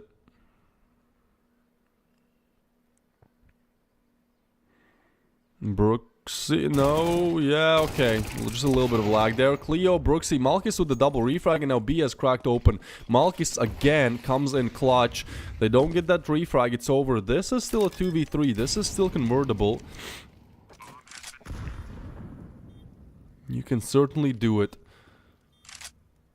There's a smoke in place as well, so you know that can be chucked in to delay play even longer. Krivda, meanwhile, will get swing together. They jump in. It's a good position. How does Krivda get the double out of that? That is an insane way to close out the first map. The 2v3 conversion. Krivda coming in clutch, really, on that first map, and well, guess what? That will be this game ending. We started this an hour and 37 minutes ago now, you know, so has definitely been some time, but we have arrived to the end of Inferno. LNG win it, and was GenOne's map pick. So next up, it will be Ancient, it will be LNG's pick, it will be GenOne looking to do the reverse sweep. Otherwise, one of these teams, most likely GenOne, sent home, and the winner to move up to the lower bracket final to play up against the loser of Navi Junior Drillers, which will be our next best of 3. A lot of games to think about. Ultimately, check out Wikipedia, you know, to know more, or HLTV, whichever platform you prefer. Either way, as you can see, we're going to be starting with the next game in around 11 minutes. Until that, we'll be going on a break. Bye-bye.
The first game takes hour and 40 minutes. Now as we arrive on Ancient, I mean, this might be a best of 3 of biblical proportions, really. We'll see how this game goes. Hopefully no overtimes. We have Drillers up against Navi Jr. lined up to start in around 40 minutes, which probably won't be the case. Maybe if LNG convert this one quickly, and they're looking to do so, it seems to me. As they'll get the plant, it will be a 4v4.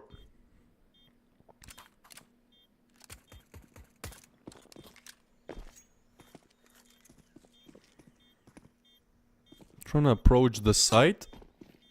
The other side, one unique and Cleo. The swing in, one unique gets a frag. Murat with another, and that's just a nice denial right there.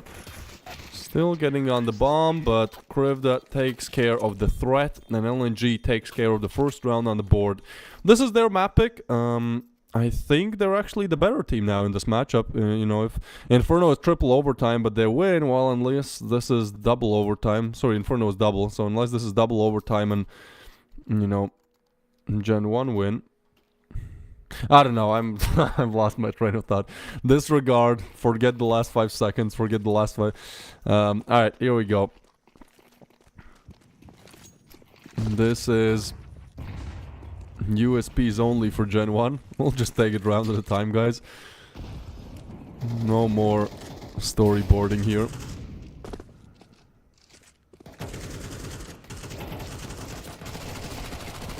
And all the USPs dealt with Mag 10, which also means that 1.8k will be secured by Murat 2k with that 3-piece and then the 4th on the board. So I think they're quite happy with that.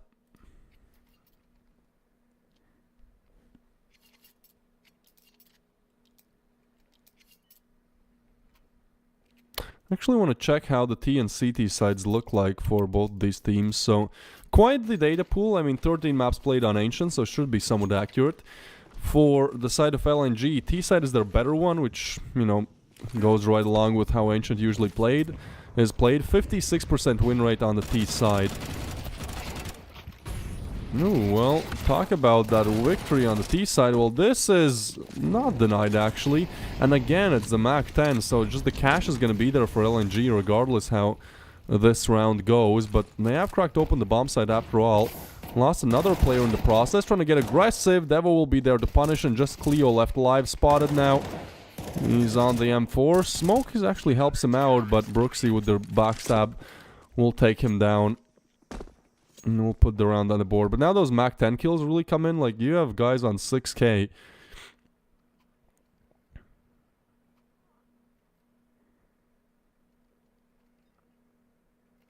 So 1-2 the scoreline.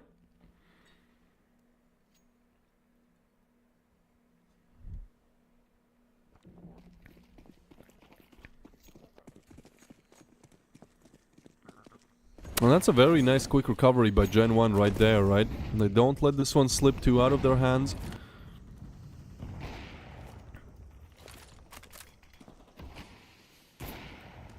And just make sure that they convert the first rifle, but still need to do it.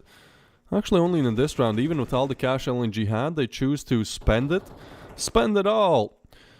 The AKs will be in place. One unique swings in. Oh, huh? That's insane, Murat. It's probably a lineup, but I mean, Brooksy, he's so close to dying, but he has to worry. There's 2 on the other side, and if he overcommits, Z gets flashed in, gets the first, but doesn't account for Brooksy, who's on low HP and gets a double spray down. Bomb down now as well. Will be eliminated finally, but still a 2v2.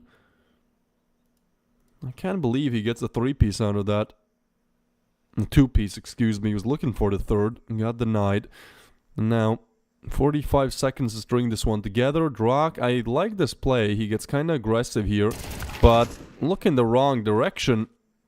Bit of a bad timing as well. Kersey arrives. Do they hear him? I don't think so. He's on very quick pursuit here. Honestly, wait, this could get bad. They're both not looking towards Donut. Now they are. So danger averted. Kersey heard. This is the double setup. They swing together, which is a little bit weird. Now he knows about both. But nade will be chucked in the wrong direction. Could have finished off Krivda. Instead, it tickles Cleo a little bit. Oh my god, that was still close. LNG there, third on the board, but not exactly confidently.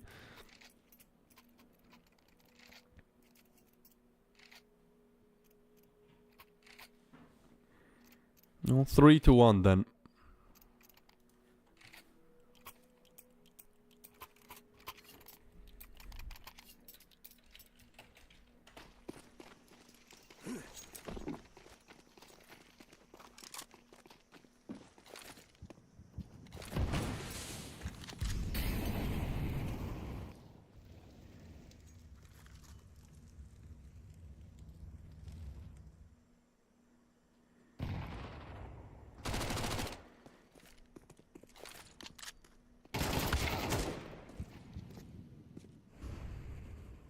Cleo gets the frag on Brooksy. The pistols are pretty much being eliminated one piece at a time. Some more? Yeah, one unique will get it, so no problems posed at all. We've seen some Tims. Not Tims. We've seen some teams crumble recently up against the 5-7s or the Tech 9s. I mean, hey, these same teams actually. You guys remember Inferno? Inferno was a 2v5, a 2v4, converted both with a Tech 9. Where all the players clutching had Tech 9s to start with. And then also there was that 1v2 by Krivda, I believe, with the Tech 9 as well. So, hey, you know, that's something to worry about.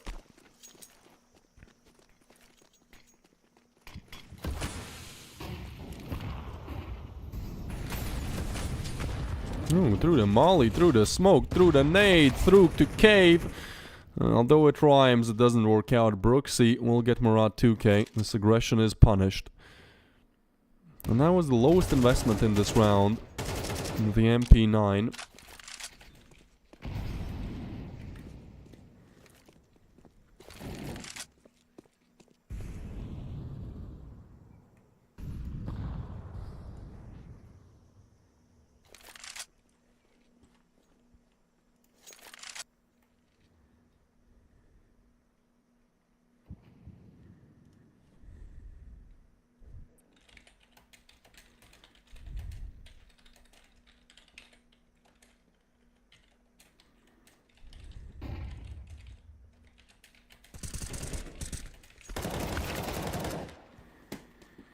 Well, Maths with one, the stand-in and place for Jax has been doing quite well.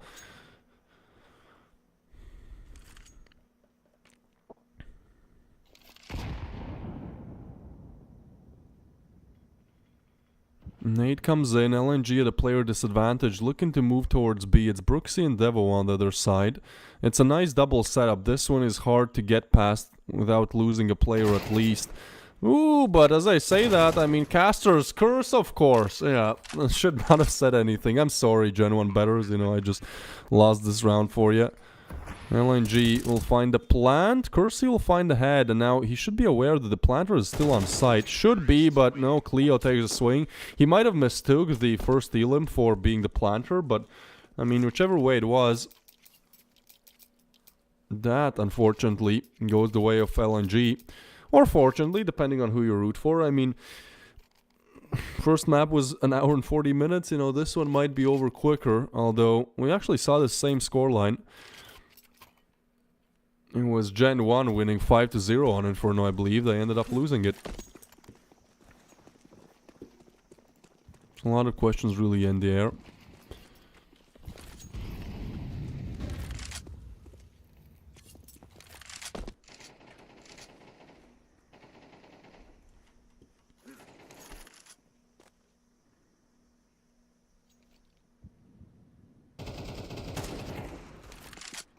A bit of a slower game here.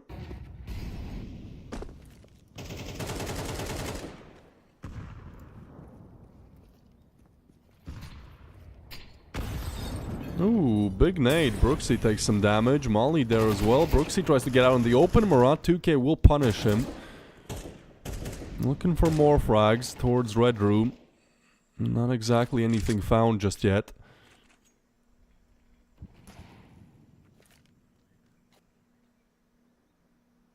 So, gonna be the Deagles, the 5-7s to do a lot of heavy lifting here.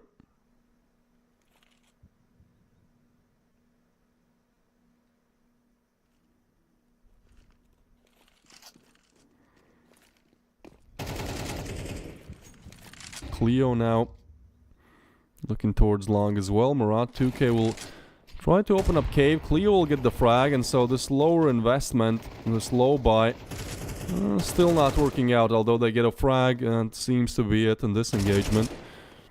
Yeah, Kersey overextends as well. I mean, I can't blame him really. This is just LNG with a masterclass on Ancient right now, and so they're really happy that even though it goes double overtime, they were able to close out on Inferno, because Ancient just looks like they're playing around, you know.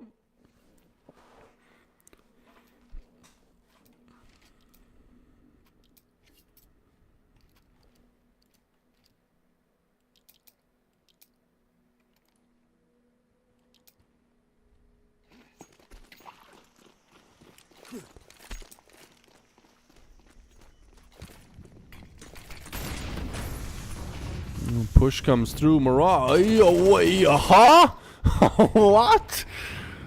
They didn't hear him? I guess the flow. What is that? Brother, what is that? Well, that's... I guess that's it, isn't it? Bomb to go down. Brooksy low.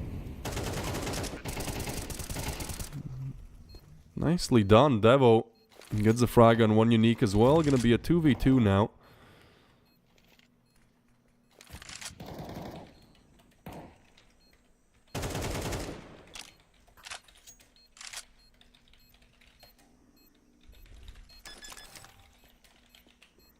We'll tap the bomb. Nate comes in. Brooksy on for the 1v2. But has to scoot away. As the bomb will blow up. So will the chances really to convert here. It will be the 7th on the board.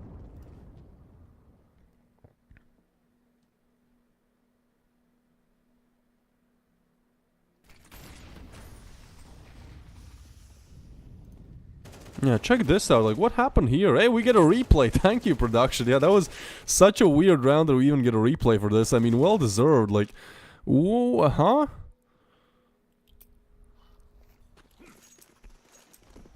How did they... So many questions, man. So little answers. The tale of tier 3 CS, really.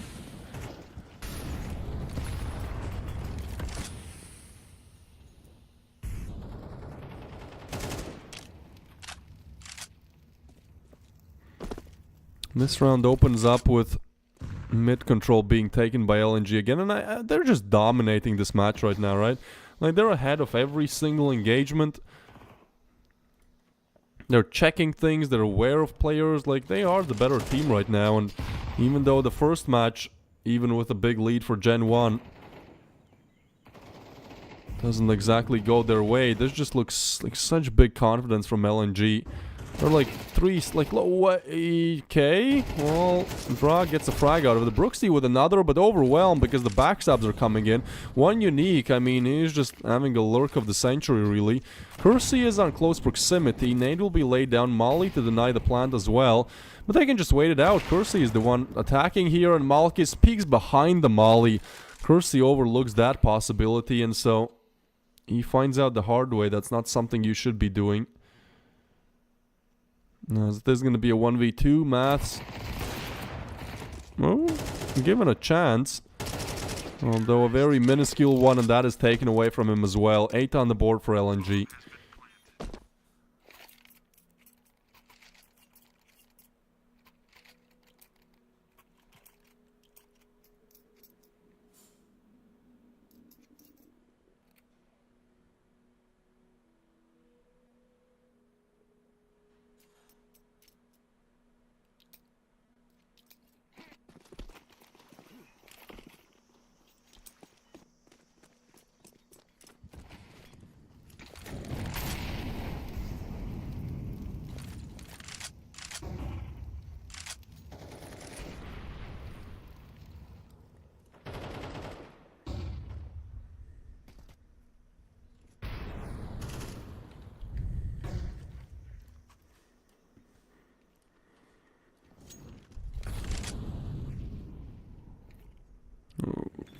Looking for an opener now.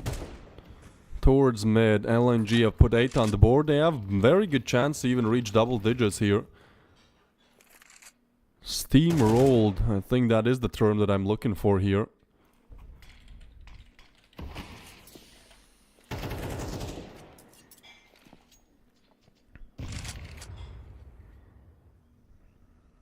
GenOne, I mean, it is the CD side. That's like the only thing working for them. That it's the CD side. LNG are way better on the T side than the CT, so maybe when we switch sides there's a chance. But again, you know, this hasn't exactly screamed excellence, and you need at least 3 rounds on the board, and then the pistol. So, yeah, you need this one.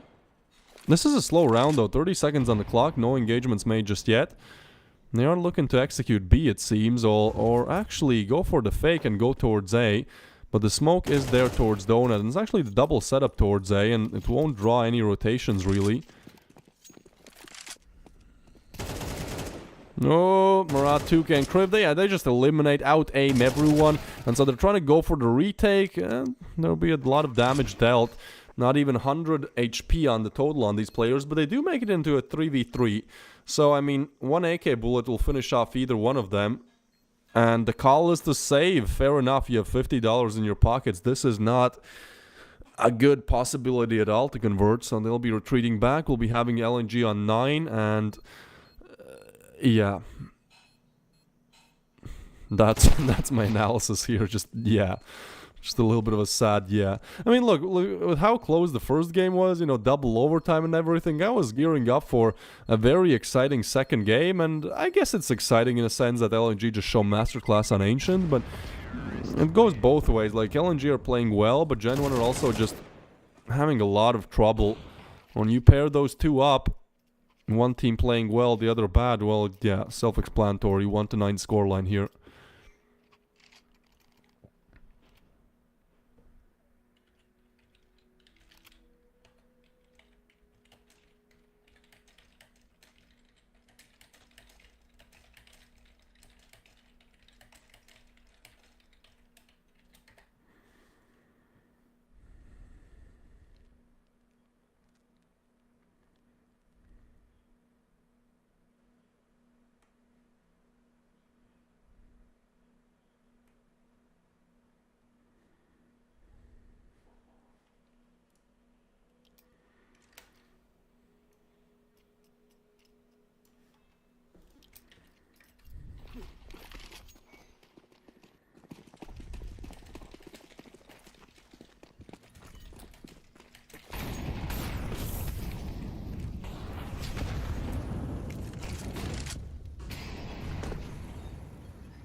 Alright then.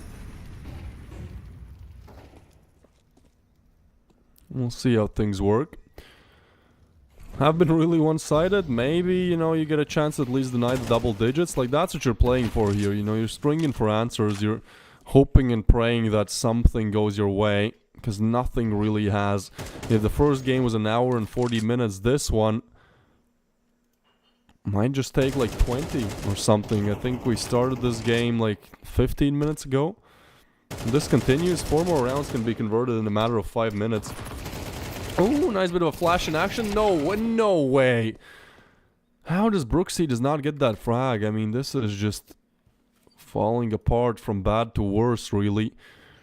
Now they look to arrive towards B. Bomb is still dropped, so not overcommitting just yet. Rotation's now pulled by GenOne. In the meanwhile, if they attack this B side, it's Kersey on 17 HP to ultimate. Okay, alright.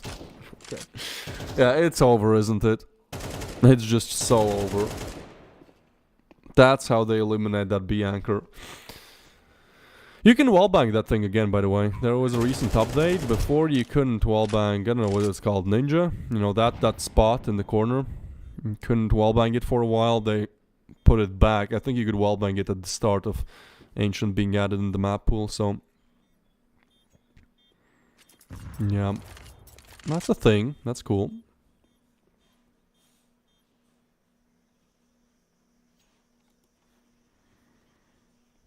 One unique will arrive on the scene. Ooh, a lot of interesting angles to work with here. Nade laid on top. They want to take away these rifles. They just want to get everything out of this. And I think Drak, yeah, he will be able to save a rifle, but what remedy really is that? This is 1 to 10 now. And certainly what we didn't get in the first game, we just get in this one in spades. It's pure dominance.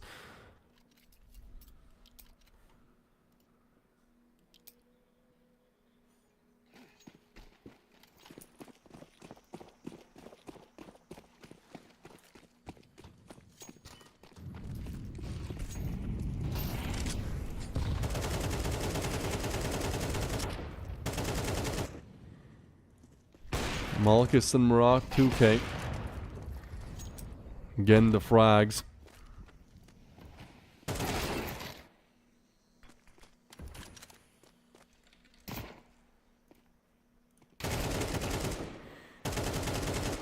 And yeah, that's 11. Not really anything to say here.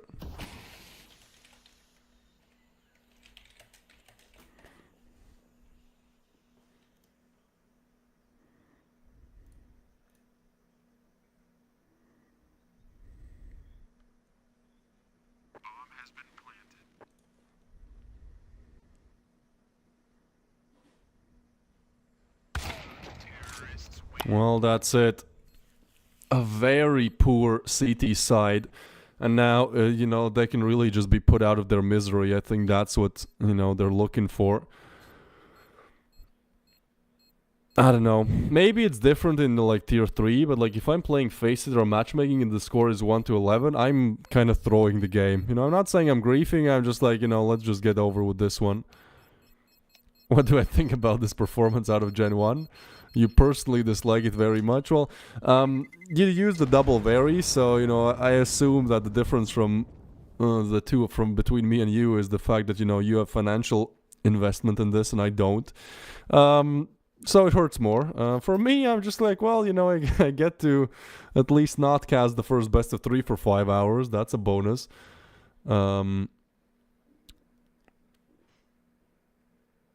Yeah. Not good. Not good. What can I tell you, bro? Like, looking real bad. I don't have that winner mindset. I don't have that dog in me. Look, man, when it's 1 to 11 in a random 5 stack on Faceit or Premier, yeah, I don't have that mindset. Maybe, you know, if I was playing on a pro team, sure, I get that. But no, I don't have the winner mindset in like random 5 stacks. Random solo queues, really. And that's what I'm looking to say here.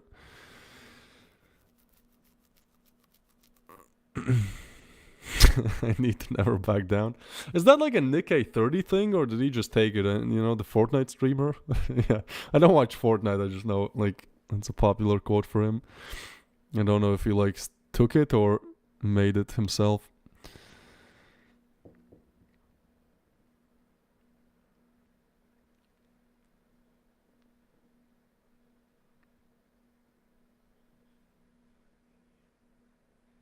Well, tech pause, you know, if we're looking to get fast through this game, I guess the tech pause will slow it down a little.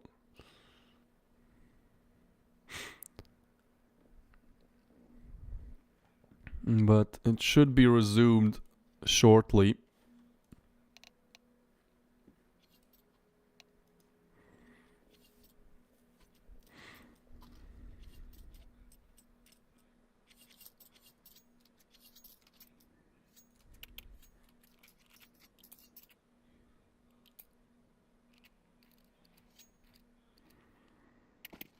And on we go.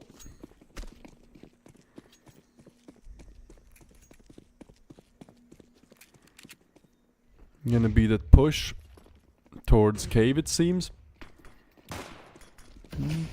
We'll try to attack B quickly. There's a triple stack on the other side. The dualies rip one head apart. And now they have to push through with a crossfire set up. That crossfire should be denied by a smoke, but Marat 2K still gets one. Cleo in an amazing position to get two. And I mean, yeah, GenOne are making mistakes, but also LNG are just playing so very well right now.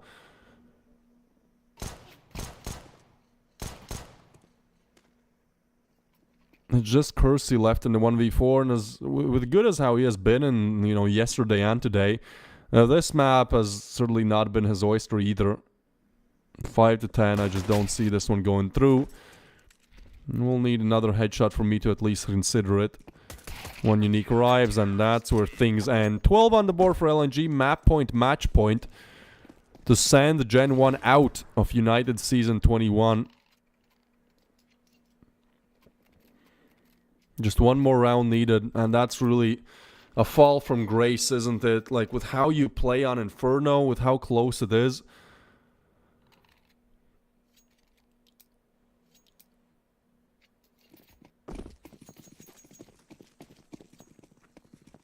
This looks real bad. Yeah, no money either. Tech 9s and Mac 10s to at least try to extend play, make it look a little bit less miserable. And, well, more of the same from LNG really here. They deal with all the damage. Crisis averted. Marat gets another. And, well, I guess we have figured out who plays up against the loser of that Drill as Navi Jr. matchup. It will be LNG with a dominant performance on Ancient. Shutting every single player down. Might take some time to get that last kill. But ultimately, Brooksy, the only player really performing on this map, will be shut down as well. Eliminated 13 to 1 the scoreline. We get through this one very, very quickly. As Marat 2K is on 146 ADR. Good lord, what a map he had right there. We are congratulating, obviously, LNG, who are advancing to the lower bracket finals, played tomorrow. And then we still have one more game left for today. So don't leave. In around, well, you can see 16 minutes. We're starting in 16 minutes, guys. We'll be having Navi Jr. up against the Drillers, which I think should be a very exciting matchup. I think this might be, hopefully it goes to 3 maps, because I've been, you know, just on 2 maps. Yesterday, 2 maps for both best of 3s. Today, 2 maps as well. Let's hope the last one is 3 maps. I would love an exciting upper bracket final. So, yeah, that is what's on the plate here. W casting, hey bro, appreciate it. You know, if you like the casting, there'll be plenty more heading into the second best of 3. But for now, we'll take a 15-minute break. See you guys on the other side.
As LNG shut out GenOne 2-0 style, we have gotten rid of one team. So unfortunately GenOne sent home, but now a bit more fun here. Nobody eliminated in this next upcoming best of 3, just simply the winner to move on to the grand finals coming up in 2 days. We're going to be having Navi Jr. up against Drillers. I think an equal pairing if we even look at like odds. I took a peep. This game took a little bit longer to get started, so I took a peep on some betting sites. It's literally split across the table. It's 1.8 or something coefficient for both sides, so it is going to be fun. I think both these teams are, I can't tell which one is going to win. Will depend on the map pool as well. Yeah, this is what the bracket is looking like right now. We have Navi Jr. up against Drillers to advance to the grand finals, and then the loser of this matchup, as I said, they're not moving out of the tournament. They are simply moving to the lower bracket final, playing up against LNG, who hard fought their place. It looks 2-0, but I mean, if you watch that game, it was a best of 3 where Inferno was double overtime. Game went on for an hour and 40, and that was one map. The second, however, was just a 13-1 shutout. But now, let's focus on Navi Jr. up against Drillers. As it will be, yeah, guess what, Anubis and Ancient, man. I see so much Anubis and Ancient recently. It's literally everything. Every single team picks it. It's the most played map for, I think, pretty much every Tier 3 team. Although you could pretty much even call these teams Tier 2. They're definitely, hinging on the edge of it. We're going to have Anubis for Navi Jr., then Mirage for Drillers, and if we need it, Ancient Finisher. So, yeah, gonna be pretty fun to watch this one. We're gonna be starting off on Navi Jr.'s map pick. And, Navi Jr. and Anubis, they just go together like a hand and a glove. It's a very good map for them. It's their best map, in fact. They have 14 wins and 3 losses on it. Certainly, Drillers are no team to look down upon, but their Anubis, not looking too good. Kind of in the middle there, really. 4 wins, 3 losses. So I think map 1, Navi Jr. certainly have the advantage. As after that, we'll be moving on to Mirage. Well, that is a permaban. Excuse me, that is 8 wins and 4 losses for on the side of Navi. So still going to be close. So, and then after what we'll have Ancient. Ancient is also a very good map. Navi have pretty much positive 50% win rate or more on all maps except for Nuke and Vertigo, which is their permaban.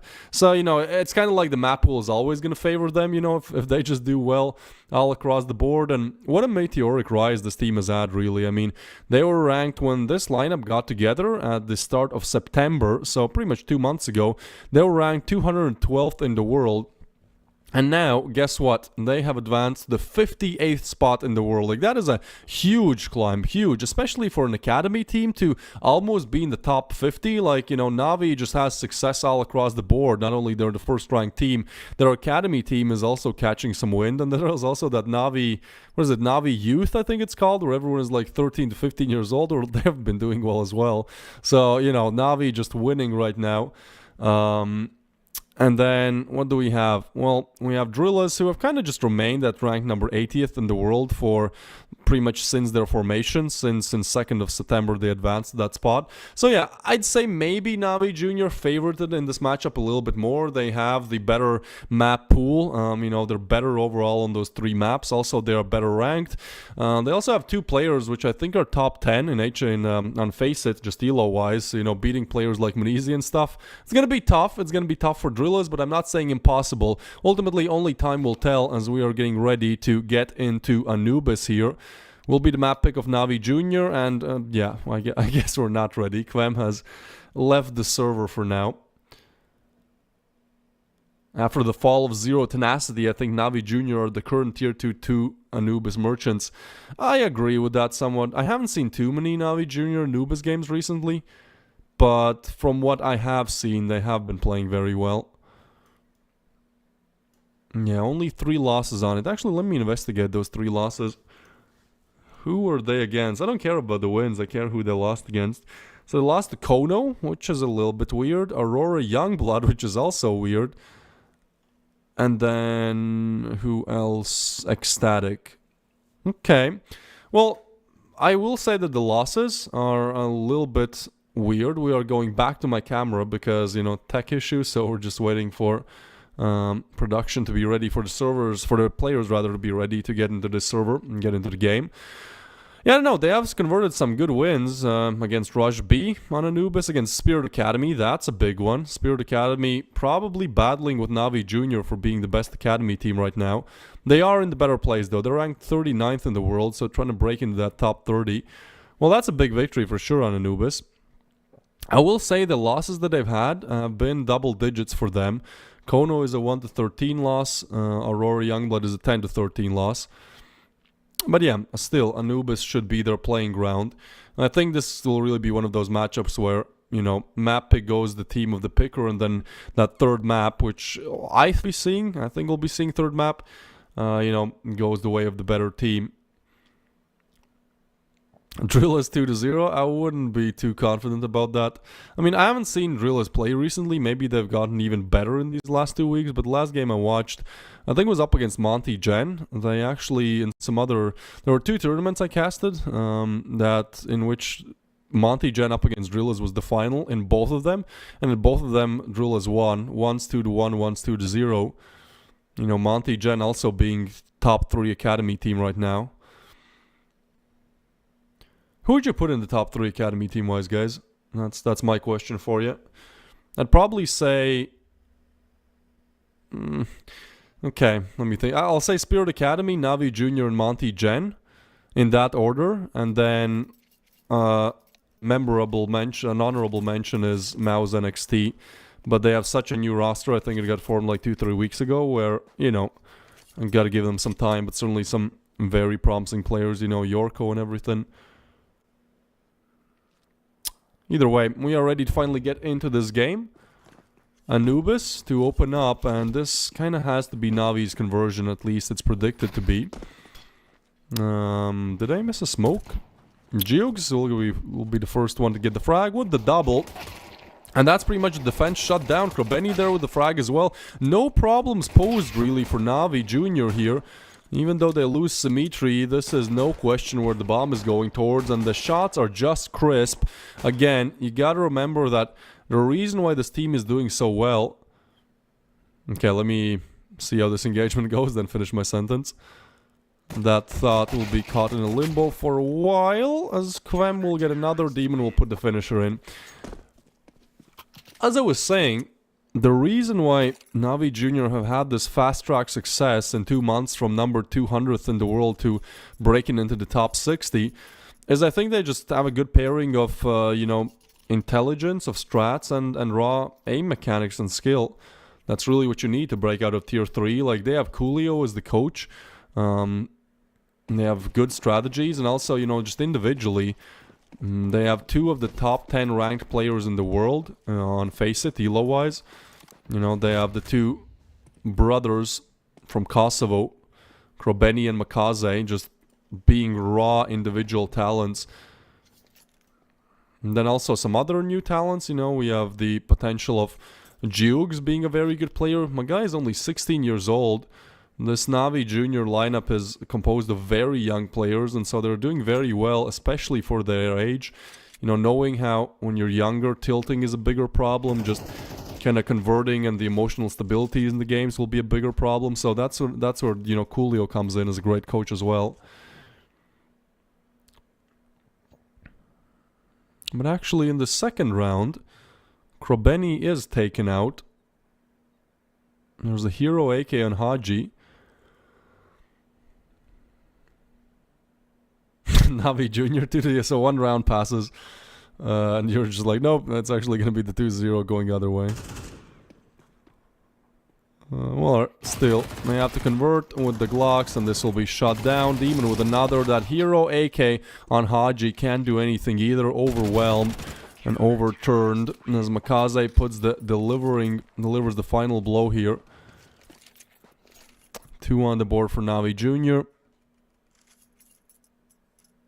Now, Cash is a little bit weird because Haji forced the AK, so now I guess I'm Mac 10 for him.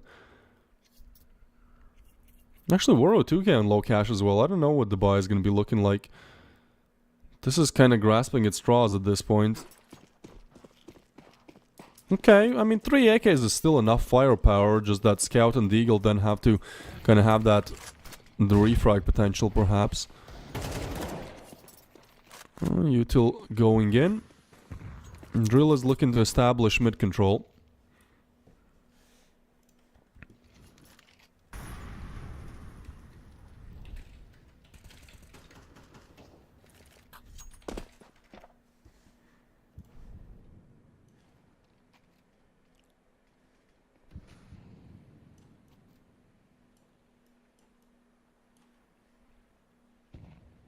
A bit of a slower round here. Drill is just establishing their presence, really.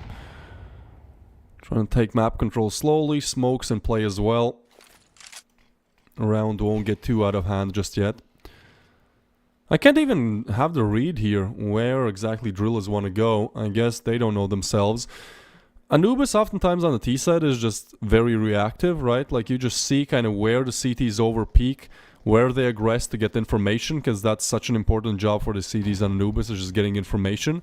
Without it, you're stuck with having very long rotations if you make the wrong call. So I think drillers are just waiting for those peaks and then, you know, reacting off of them, figuring out where they want to go. It seems like the call now, since no aggression is made, has to be made by them. And that call will be the B bomb side. But Na'Vi are actually calling this perfectly. They're already rotating from mid. I mean, this will almost be 4-player defense here, even with the util coming in. Yeah, this is 5 on the other side. I mean, gonna try to plant. Smoke blown open. Plant denied. Symmetry with another. Mestel gets one, but there's simply no more time to plant. Na'Vi Jr. called this perfectly. They have the 5-man stack on B, and by the time drillers get on site, there's simply not enough time to go for the plant again. It's a beautiful conversion coming through from Na'Vi Jr. and that also puts drillers on a very big predicament economy-wise. Woro 2K gonna have an AK, and that's a hero AK. Last time didn't work out for Haji. Maybe Woro can make the difference. But Na'Vi Jr. doing a great job at putting the third on the board.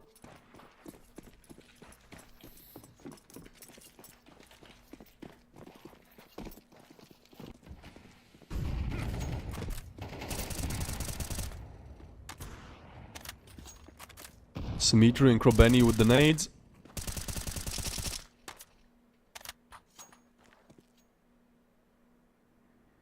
Oh, Simple is playing, huh? Yeah, he's back on Falcons. Has really had, like, very hot and cold performances. I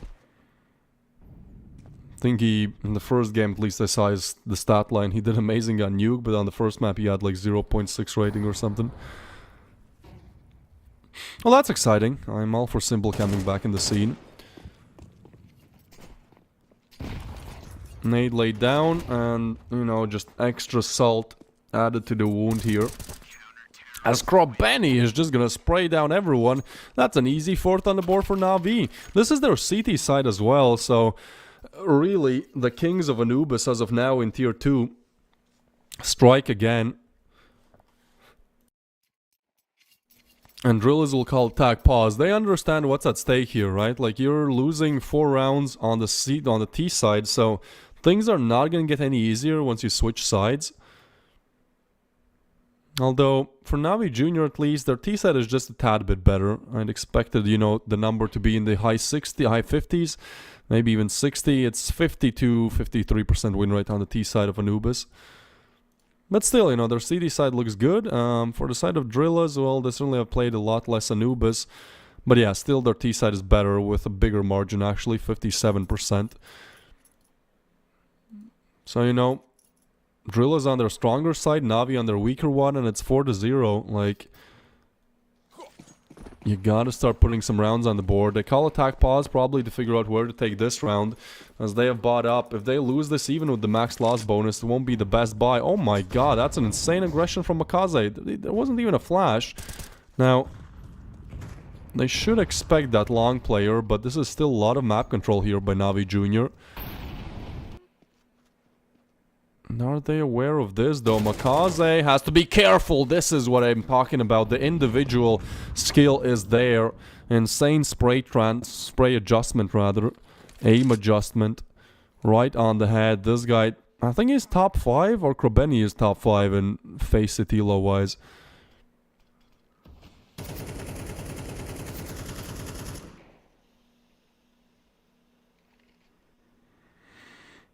Well, a 4v5 then, looking to attack A, but this is just perfectly called. Krobeny again. The Kosovian brothers get the 4-piece in this round. Krobeny really does it all. And this is his, I mean, the guy's on 9-1 for 1. For 2, this is his 6th frag in 2 rounds.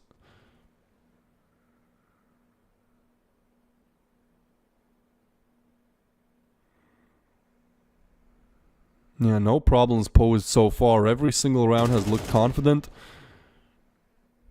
And I think for drillers, that's weighing on their mental as well. You know, when you're coming into a match playing against a team that has an 82% win rate on the map and you start off 0-5, like, that's just a very rough place mentally to come back from.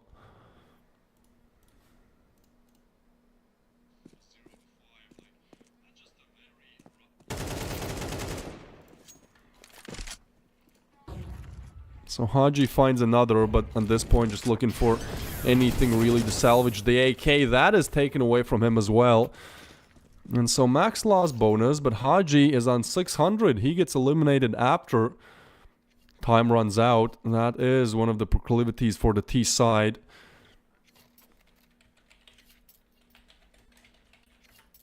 If you can't save, you will be just bankrupt. So, back to pistols. Drillers still need the first. But Navi are just playing so well on Anubis right now. Everything is working for them. The aim is there. The util is there. Rotations as well. I mean, the only chance really that Drillers had at a round was that B-site execute. And in that round, Navi had a 5-stack towards B. They had the perfect read.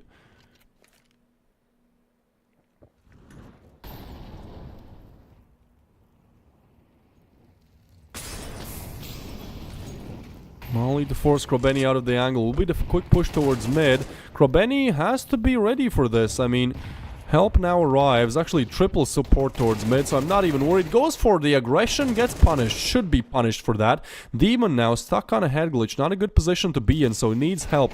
That help is arriving, but look at rotations from Navi. They're just so quick to go exactly where the action is happening, so they come out of that engagement with a player advantage. This is just slaughter right now. Coming in from Navi Jr.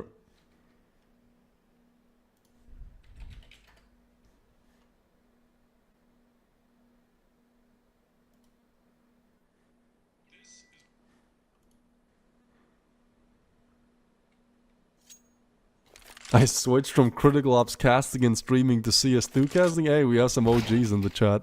Yeah, I did. I mean, I switched from Critical Ops to CS2 as well, so, you know, that's kind of that storyline. Haji, I think, is heard. Arrives on the site. We'll go for the... Well, I don't even know what the plan is here. I mean, now he's in a better position to be sprayed down. Like, all the stars just aligning for Navi Jr. right now. Literally everything they could ask for. Literally. 2016 Leafy vibes, but yeah, I mean, this is just free for them right now. 6 on the board. That's a great CT side, and they still have 6 more rounds to go. What's my favorite knife? I don't know, that's a good question. I'll give you the basic answer. Butterfly and Karambit. I think Karambit really is my favorite because I play with the op. It just looks better when you quick switch to it. Oh, wait, Drillers. Maybe they have a chance to at least convert around. Finally, a player advantage has been, you know, that's a small victory for them. But again, just the raw aim. Look how crisp it is on every single player. They're just instantly hitting headshots.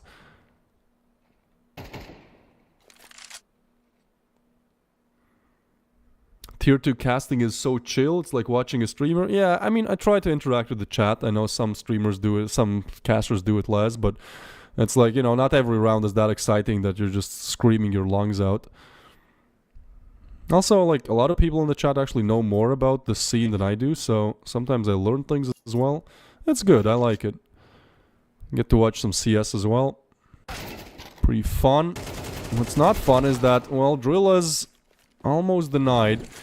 this opportunity, but Kvem will get the frag, so at least they crack open the bomb site. Ooh, Krobeni spotted as well. Bomb to go down. Nade will finish off Krobeni, so Symmetry, to keep the flawless game going, has to get the 1v2. Gets the first, picks up the M4 as well. Kvem is low, but a good reposition. And that spot is just difficult to clear. Ooh, we'll actually molly him out of there, but Kvem still with a strong angle. Peek comes through. Kvem will get the headshot. That is close. 12 HP separates this.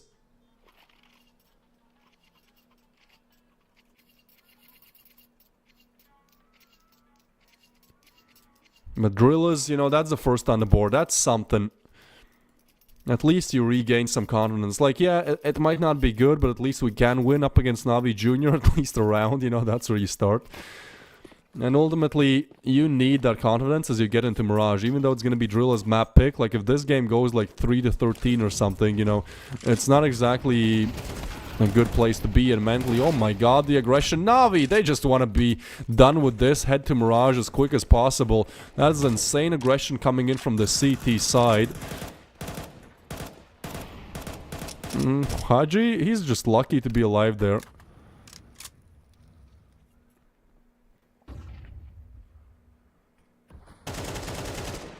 Actually arrives. Wait, I thought... Oh, never mind. That was his teammate. Forget about it. Haji is going to get the headshot on Demon, however. And so a 3v3. Back-to-back. Drillers? Hey, Woro 2K finds one with the op as well.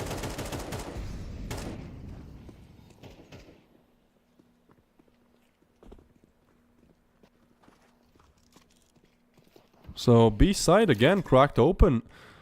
Navi Jr. now looking to arrive with the backstab. But I guess just the save. Actually, cash is just not there for them at all, even though they win 6 in a row. I guess some of those rounds... I don't know how the cash is so bad in Navi, but yeah, the save is needed here.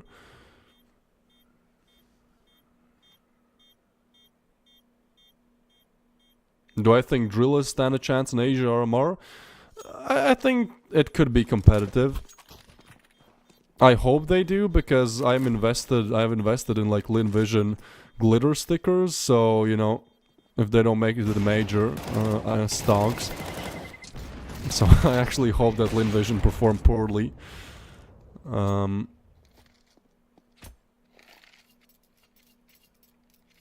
Yeah. But I think it's going to be tough for them still. Like, they're ranked 80th in the world. They've done well in, like, Tier 2, Tier 3. But I think what they lack a little bit is that Tier 1 experience. So, you know, that either makes or breaks a team.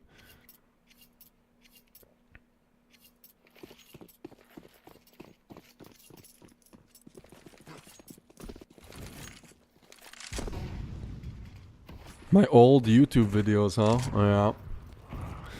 2018 vibes. You know.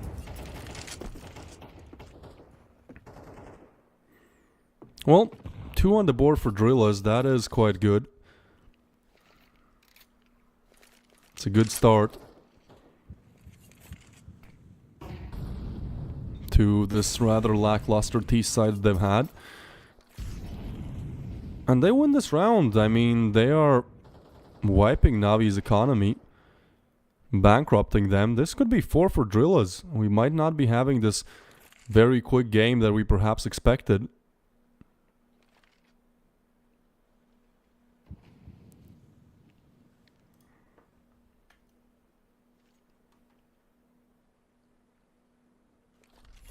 But again, Drillers, I think their bigger problem on the T side is just playing this very reactive game style, where they hope that Navi overcommit and peak, but honestly Navi just did that once, and that was a beautiful fast push where you couldn't even punish them. But they're not really a team to kind of peak solo off of a flashing or something. So ultimately what it comes down to is, you know, just waiting for a minute 30 and then going quick for an execute. Krobeni forced off the angle, gets one. Symmetry with another. He's quick, gets the double, the triple. Symmetry on the side defense, and there's nothing that they can do to shut this down. He even dangles around Cake there. Ooh, but Woro, hold on. A 1v4 on his hands turns into a 1v2. Has done half of the required kills. Now tries to relocate, and I think he hears both players. Woro with one. Oh, out of bullets. That would have been a great way to put the third on the board, but won't be happening anytime soon. There's Makaze. What are we... You already have the op. There's Heikes. What was he looking for? A kit? But he had the kit. I don't know, man. Some extra util, I guess? Maybe Symmetry wanted like a specific op skin?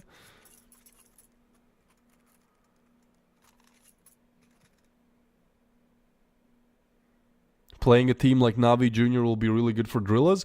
I somewhat agree with that. Again, I feel like they lack that, you know, playing against like top 30 teams, top 50 teams, and you know, I almost consider Navi Junior top 50 at this point with how well they've been playing. So yeah, I think it's necessary. Ultimately, we don't know what they do in practice, you know. They might have done well. I mean, they did play Monty. Drillers did. They did play Gamer Legion in CCT recently. Actually, not so recently, 20 days ago. So, yeah, I think that is what they need. I'm excited to see what happens in the RMR. Okay, Scenari, the ex-Bad News Eagles player. Look how happy he is. He's just a happy dude. Probably not too happy about the scoreline, but hey, at least he got that opening frag. He was collecting grenades. Yeah, that was my train of thought, kinda. That was like the most likely option. So literally accounting for everything here, you know. Navi Junior very peculiar with making sure that all the advantages they can get are converted. It's those small wins that turns into the bigger one.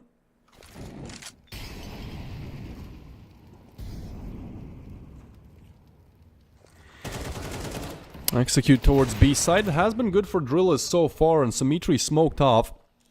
Decides to get aggressive. Shot missed. And so help now arrives from Connector, but another 2v2 drillers. They're doing good to at least crack open the B bomb side. It's going to be the double Connector setup. The swing comes in. Both players low. Demon and Haji. The battle of 1 HP. The nade is taken out. But Haji just goes for the swing and goes for the finish. It's good to see some confidence when you're losing, well, 3-7 now. Was 0-6. So 2 more rounds to go in this half. 2 more chances for drillers to make this a closer game. They need everything they can get on a T side, because currently they are on the better side. Just, you know, round converted percentage-wise. And Navi are on the worst side, so things are going to get even harder as we switch sides. That's what she said. That was really delayed. Scenari is going to get Makaze, a 3v4 now. And side cracked open.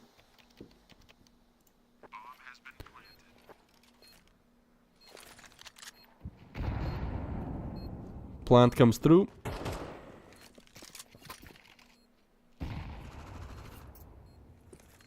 Navi Junior choose to save. Alright, drillers. I mean, it's good to see. This is what separates the good from the great. You know, how well do you operate when all the chips have been wiped out almost, when everything has turned their backs against you. It was 0-6. Now drillers pull 4 back.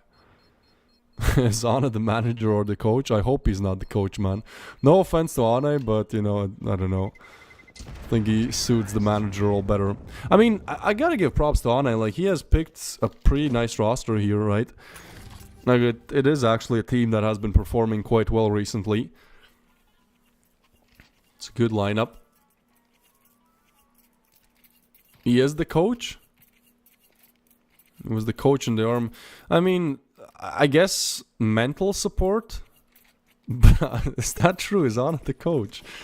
Okay. I mean, the coach's role for one is usually experience, and no shame towards, no flame towards Ane, but I don't know what kind of experience you have as a face at level 5.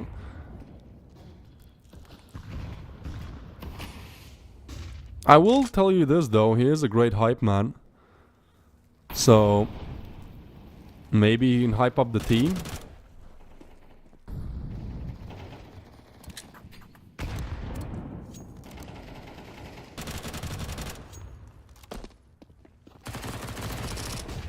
Makaze with the double. And Navi Junior do look to convert the 8th.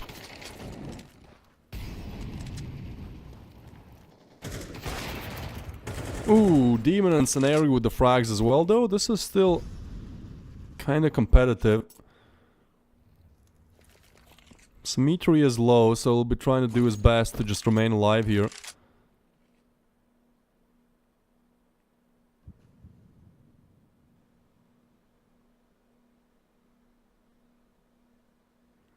Yeah, I don't know. Maybe I just don't know Ani's game. I mean, he has watched a lot of CS. So have I, but I mean, I don't think I would be suited to coach. Because, like, you have to remember, like, all of these players on the server, like, they've played for, like, 10,000 hours, plus they've watched even more. I think what he works for, probably, is just being kind of the hype man, you know, kind of motivating the team. Because the mental is an often overlooked department. Perhaps he helps with that. Well, let's see. Can Drillas come out of this hole? Swing comes through, some damage. Ooh, Symmetry gets 150 ADR out of that, but still it's going to be a 1v1. Problem is, there is the backstab coming through, but Saneri so aware of this. Flash in hand, they'll try to run him down. Big flash, Jukes trying to battle Saneri here for sight for the 5th, but it will be Drillas. Denied it. Denied the 5th. Navi Jr. put 8 on the board. So even though a nice little comeback here stringed together by Drillas, this is still a very dominant CT side. And as we now switch sides, Navi Jr. are going to be on their better side. Drillas on their worse.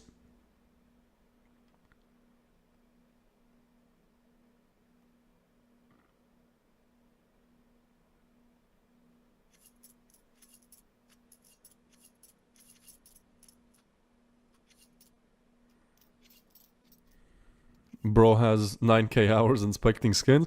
I mean, I kind of get it. I love myself some skins as well. Maybe not to the level One does, but... By the way, is it One or Oni? I don't really know. I used to watch his streams, but then he just... like, I guess it's his personality, but it was just too hype for me. I was like, you know, I need to... like, I don't know, drink a lot of caffeine to be, like, on the same level. We're gonna have Navi Jr. now. Trying to attack this side, but Mestel, those are some clean shots. So are the ones from Geox and Demon. Haji, good for one, but gets taken down as well. A 2v2 now. Symmetry to punch in the digits. Help arrives from CT as Quem is already on site with the dualies, dealing some damage. Refrag comes through on Demon. Oh, and he thinks up the second. Demon lives up to his username. Just out of hell. Puts a very bad position that Drillas are in now. It's 4 on the board for them, and nothing has changed after the pistol ends. Now Navi Jr. on their better side, converting the pistol. This will be the double digits before you know it.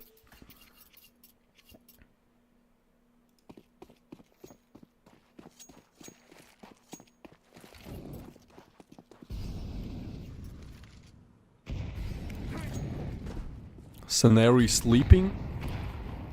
Yeah, I mean, he probably wanted to clutch that 1v1. I don't blame him too much for not doing it. Performance-wise, actually everyone from the side of Drillas have been having a very equal game across the board. Woro 2K kind of low on frags, the only one. Sticks out like a sore thumb, but... You know, now that they're on the CT, I think, at least for me, I kind of do like hybrid opping, you know. Anubis T-side is more difficult for me as well. I know that Anubis is T-sided, just saying, you know, and I get my the op in my hands on CT. It's easier to get heals, maybe same for Woro 2K. Some of these kids are cheating, I'm so sure. No way, a junior team. I mean, you can have your allegations, you can have your ideas. I will tell you, though, that 2 players from the side of Navi Jr. are in the top 10. Elo-wise and face it, so, you know, they've been good for a while. The thing is, like, Monizi is like a kid in a sense as well. I'm not sure if he's 18 or 17, but, you know, a lot of people would call him a kid. Used to, and he has, like, I believe 12% of his life has been spent in CS2 or something. I saw that on Twitter. So, you know, when you start playing at like 9 years of age, you're still going to be amazing at the game. Back to the game, however, Makaze will get 1. So this 2v2 turns into a 1v2. He's 19. Damn, I'm getting old. I was like, it seems like just yesterday when he was popping up as like a 15-year-old talent. Mayonnaise. Okay. Well, plant comes through for Navi Jr., and this was a force run from Drillas, so those double digits might as well turn into 11 now. Bro looks like he's 7. I don't know. I feel like at that age, you start growing your beard out, and that kind of what's happened to me. I looked like 15, then I grew out my beard. In 2 months, I looked like 27.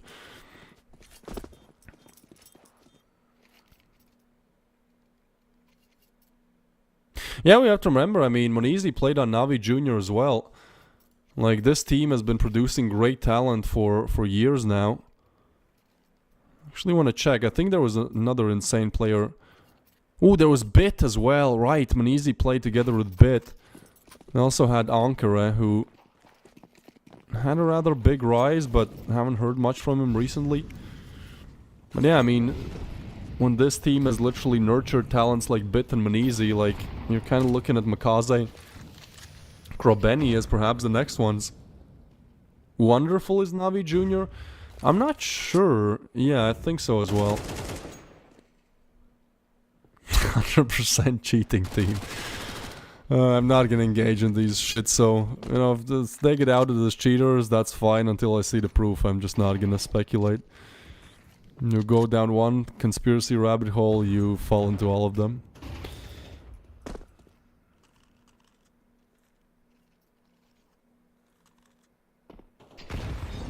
Well, it's again going to be a force from Drillers, this time MP9s, and they are lit up a little bit. Now Navi Jr. just looking to deliver the finishing blow as Makaze tries to push on site. Will be Kvem falling. Saneri is so low, caught in a limbo as well. Overwhelmed, sandwiched. Oh my god. Whoa, no! No, guys. Guys, that's unfortunate. Let's use that word. Gonna be the 11th on the board for Navi Jr.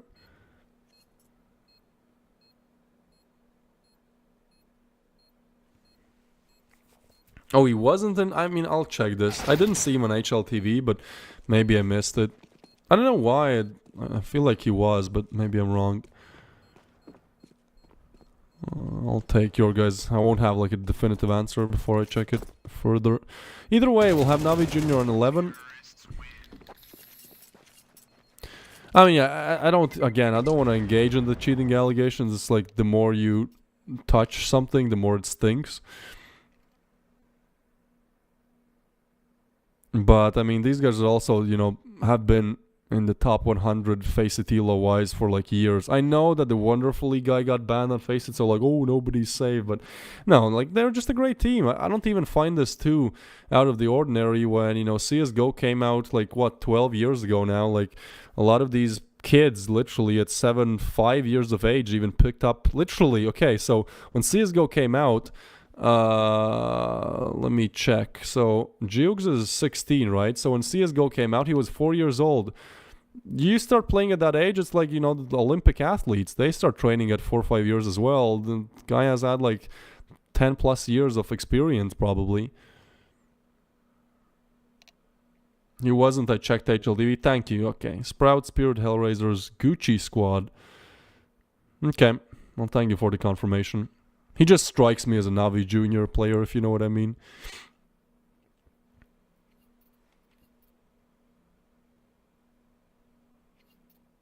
Yeah, that's absolutely true. If you do too much team damage and you get kicked out of the team. Immediately pack your bags and go to the airport. I just compared CS2 to Olympics. No, I'm just saying, like, people who compete in the Olympics, they start... training at 4 or 5 years of age to be the best, and so the same is, that's kind of the analogy here, A lot of these young players have been training since they were very young.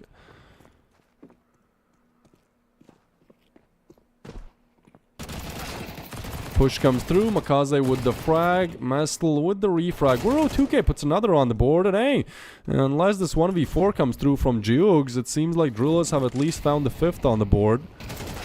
Oh my god, it's almost the 1v1, but eliminated by Waro.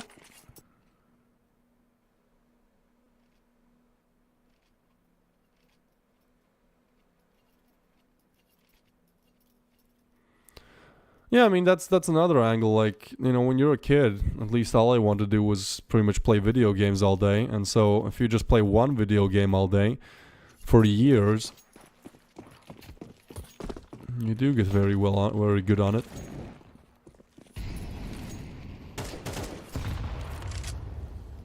Nade comes through. Makaze takes some damage.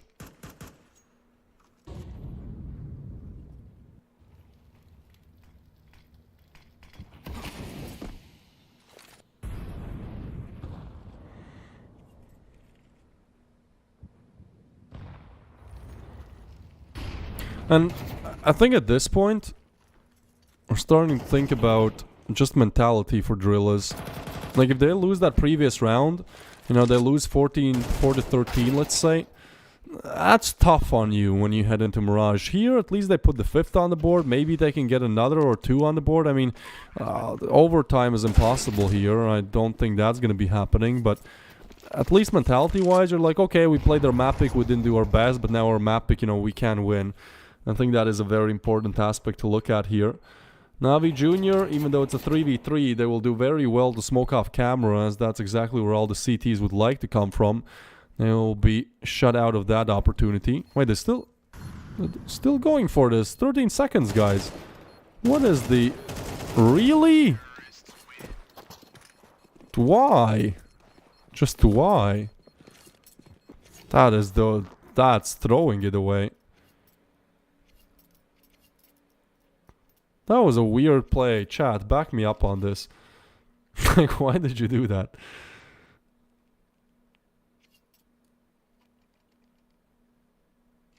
Okay, so I'm not the only one. Sometimes, like, I watch, you know, like, Tier 3, Tier 2 CS, and, you know, I'm alright in the game. You know, I play Face It. I play pretty well, but I'm still not at that level, so sometimes when a pro team makes a big mistake, I'm like, but surely they know better. Like, maybe I'm just in the wrong here. Maybe I don't see what they're seeing. But no, that round is just throwing away rifles, 4k apiece, together with the Kevlar. They want Mirage fast? Yeah, maybe, I mean...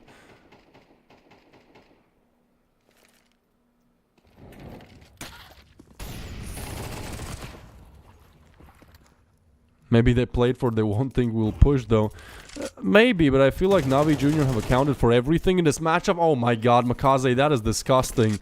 Like, we literally saw Makaze clutching out a round and then, you know, not defusing, looking for utility. He didn't see the shadow, but still, look at the aim. It's so crisp.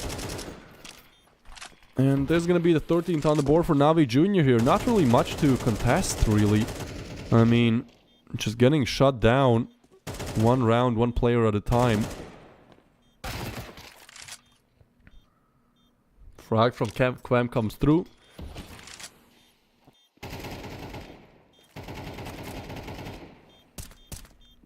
But that is going to be Navi Jr. converting very dominantly on their map pick.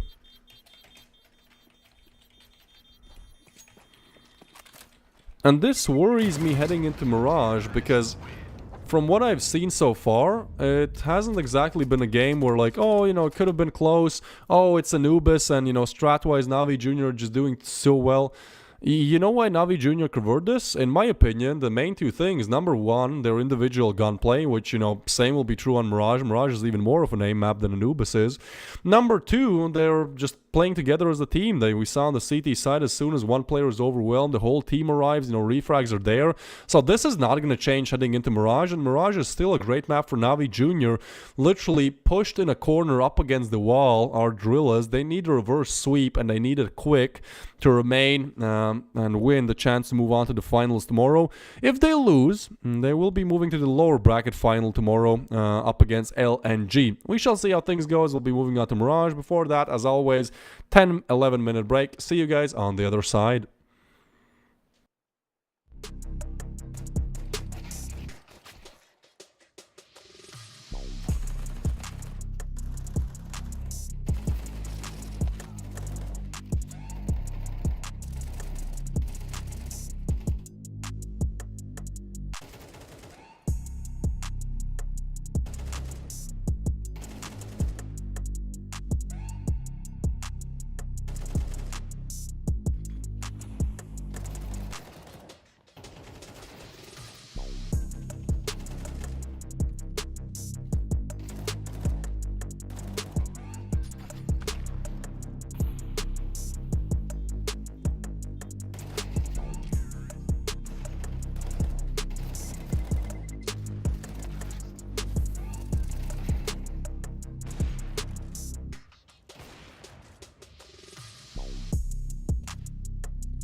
Alright, welcome back. Mirage, Sunny Mirage is where we end up for a second map.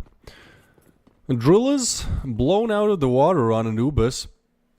Just nothing really that they could do to put a stop to this. But now, maybe a different kind of a showing on Mirage. They're hoping to convert, they're hoping to go map number 3 Ancient here. Do the best that they can. As they are setting up for this execute towards mid, Krobeni has already found Scenari, so he can relocate to a very strong position towards Palace, but decides to stay on site. And now this attack caught in a limbo, the bomb spotted, but Kvem and BO3 can actually get both frags. So now the bomb will be going towards B and it's left completely open. Navi Jr. Yeah, they just, I don't even know what they want to do here. I mean, this should have been their round. Still is a chance that it is. As Krobeni gets that frag, bomb is still not planted. That does give ample time for the rotations to now arrive. To punch the digits in. And I would be worried about Jukes here because that position might go overlooked, especially as you're preoccupied about short. Well, short player eliminated. Now Makaze pushes on the side. Jukes to do it all, but they are not checking him right now. Now they are. Now they know, and so this 1v2, you know how difficult it is. He jumps out, gets the first, looking for more. It's close, but Woro2K will shut it down as Drillers convert the first. That is, I don't want to say luck, but should have been the round with the 4v3 with the B set completely open. Navi Jr. still put up a good fight, but hopefully we see more of a vengeance here from Drillers, more energy than we did see on the first map, because yeah, if this goes the way how Anubis goes, I mean, we'll be done in 30 minutes. Is Makaze #1 player in FPL? I know he's number 5, I'm not exactly sure of the current rankings, but yeah, I mean, Makaze and Krobeni, 2 players from Kosovo in the top 10, I believe. Ooh, what? This is spicy, Navi Jr. He is top 1. Well, yeah, a lot of young individual talent here on side of Navi Jr. We are going to be seeing the MP9s, the Deagles, and the M4, which Makaze has dropped and just making some noise now.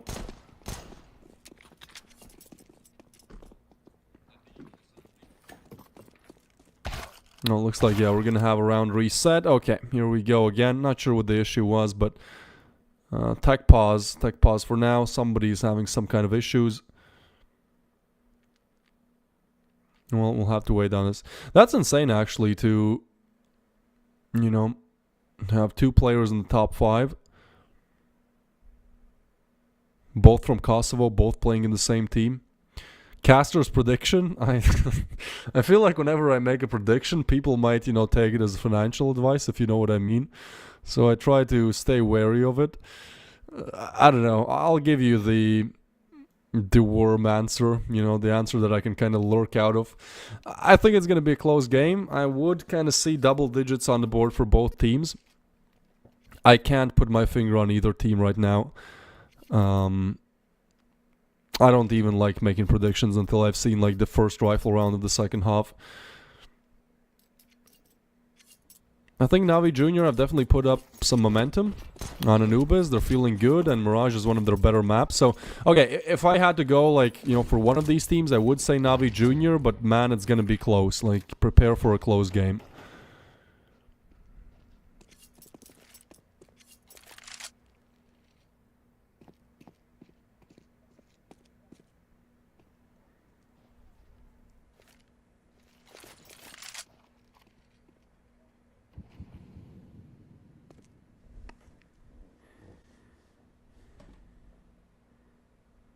Well, still the same buy. Hero M4 on Makaze. And Drill is looking to head towards A. That smoke is put in place by themselves. As soon as it fades, they will be looking to crack it open. But there are 3 players on the side of A. There's Jukes and Palace as well. I mean, this is good positioning. I'll give you that much. Good molly, though. Will force Krobeni off the angle. Now they're just looking to execute. But Navi Jr. are there with the rotations. They have 4 players on the other side. Very good util from Drillers, though.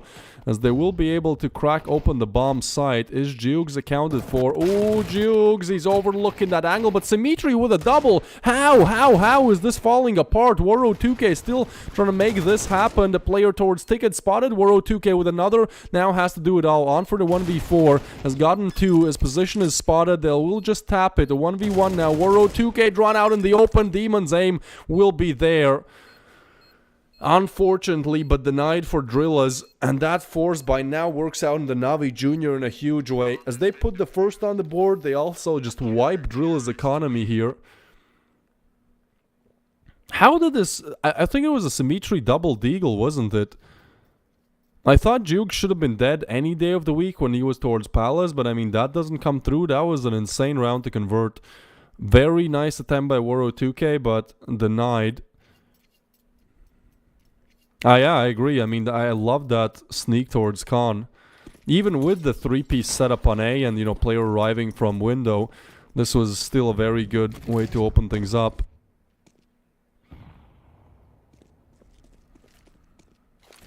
I mean, really just chaos, you know, get caught in the kerfuffle. There's like things happening on every single angle, and they were just not ready to deal with all of them. Ultimately, that almost stacked towards A works out for Navi. And that also means that Drillers are now just pushed back to Glocks. We haven't seen a Glock round in a long while. Going 3 mid up against Glocks. Yeah, I mean, I think this 3 mid setup might be the default almost for Navi. Like, they love it on Mirage. And it's one of those where you're very quick towards it, you allocate a lot of resources towards it, you get a pick, you get some refrags, and then you immediately go back to A or B, your respective sites. And it's like, well, unless the opposite team just W keys the bomb site, you have heavy presence towards mid, you take map control, and then you still have the site defense.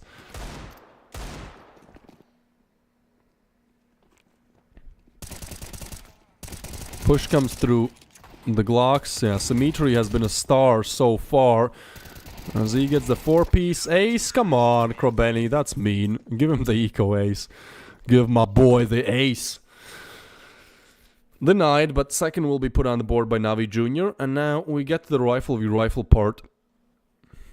I really liked what I saw from Drillas in the first round where they had rifles on their hands. Unfortunately, they were not able to convert.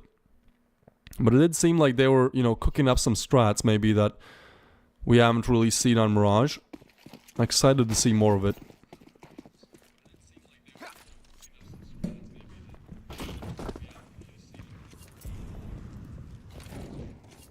Yeah, it was effective. I mean, they lose 0 players, so it also means chance for Navi to build up that economy.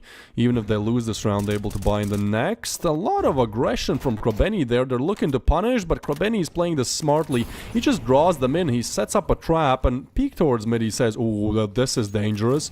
Yeah, good smoke, good piece of utility used there. Krobeny even more damage, and he has the silenced M4, so he can be a ninja straight through the smoke. Refrags will be coming through. The double, the 3-piece, the nades, and look at this from Navi Jr. Mid is ours, they say. They shut down everyone towards it, and Drillas, even with the 5-player crunch towards mid, 3 from under, 2 from top, Navi Jr. do so well to get the early info and then just deny it.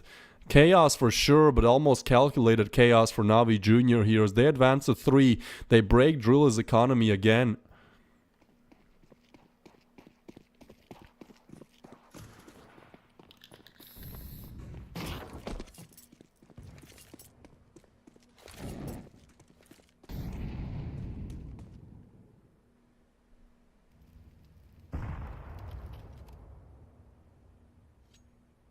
Navi Jr. looking like they could play in Tier 3. What do you mean? They are playing in Tier 3 tournament. I would say they're looking like they could at least attempt to play in Tier 1. I think they would get demolished for now, but they're looking very promising.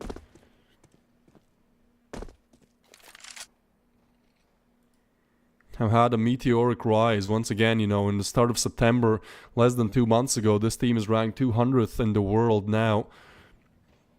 Have broken into the top 60. Doing very well so far.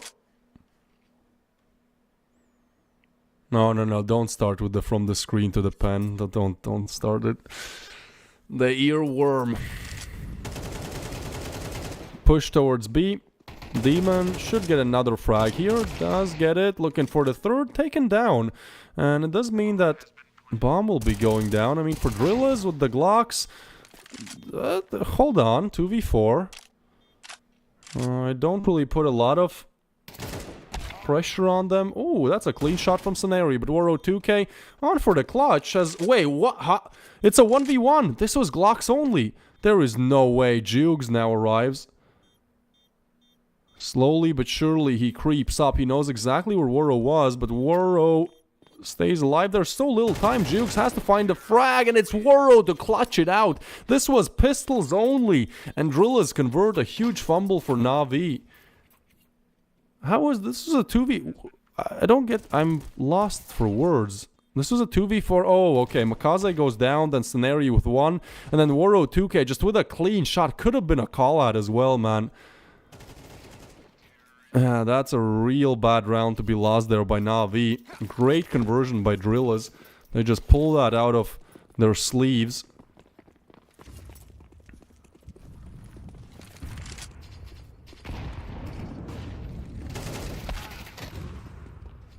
Krobeni will get Quam.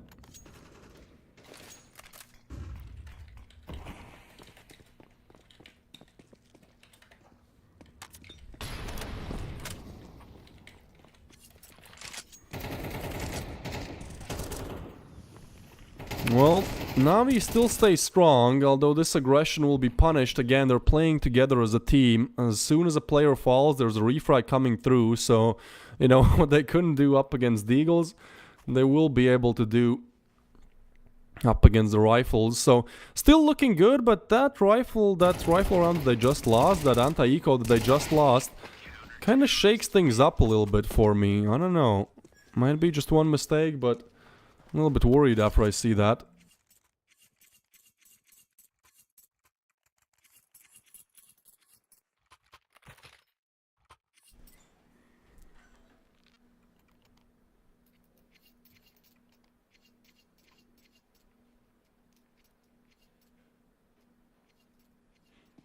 Ultimately, we'll still be 4-2, and Drillers, their economy has been looking so bad. You know, every other round they lose, so still shut out of it. I love how Na'Vi are playing together. Like in the previous round, you really saw that, where, you know, as soon as one player falls, there's a refrag. Even though there was aggression towards under, there was a refrag put in place for that, and so it's just very difficult to play against them, because they really just approach with brute force, get information, or worst case, if somebody falls, there's a refrag, and then they get away, but remain... The map control kind of remains. And it's a very hard CD setup to play up against. And it's gonna be, this time, the pistol is denied with the grace. I just lost that round for them. Sorry, boss. I know. It's all my fault. It's always all my fault. That's what I always get told. I mean, the Caster's Curse is real. I'll give you that much. Caster's Curse is real for sure. I've seen so many instances where... There's an obvious statement to be made, I make the obvious statement, and then I get disproved in like 10 seconds. Mid setup against Rock against Eco. Yeah, it is a little bit weird that, you know, they go for the mid aggression.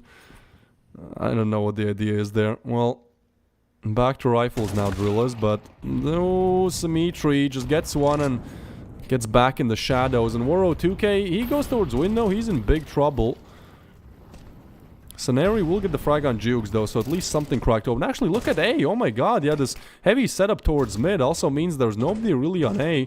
And it does seem like Drillers have started to figure out that, hey, they have 3 mid, you know, they don't have 8 players here. One of the sites must be pre-empty early on. So, a nice adjustment, but again, Krobeni just gets a double, and so that player advantage lost. Na'Vi Jr. looking to put the 6th on the board here. And they're even calling this. Ooh, I don't know if Waro2K is heard. Makaze arrives, his footsteps are heard. Weird timing, but Waro2K gets it. And he has been such a big player for the side of Drillers in this whole match. Clutched that 1v2 with the Deagle. Now opens up the B site, plans the bomb. 11 frags on the board. Top fragging the server, equal with Symmetry. Looking to secure this 2v2 retake attempt as well. Oh, wait. He didn't see it? Well, still will get the frag. No, Demon to evacuate then. Drillers find the third, so yeah, certainly going to be a closer game than Anubis. But I will say that it kinda hinges on World 2K here. Like, he has now won 2 rounds, you know. If he goes missing, like he was missing a little bit on Anubis, if this guy goes missing again, well, what else is left there, really? Right?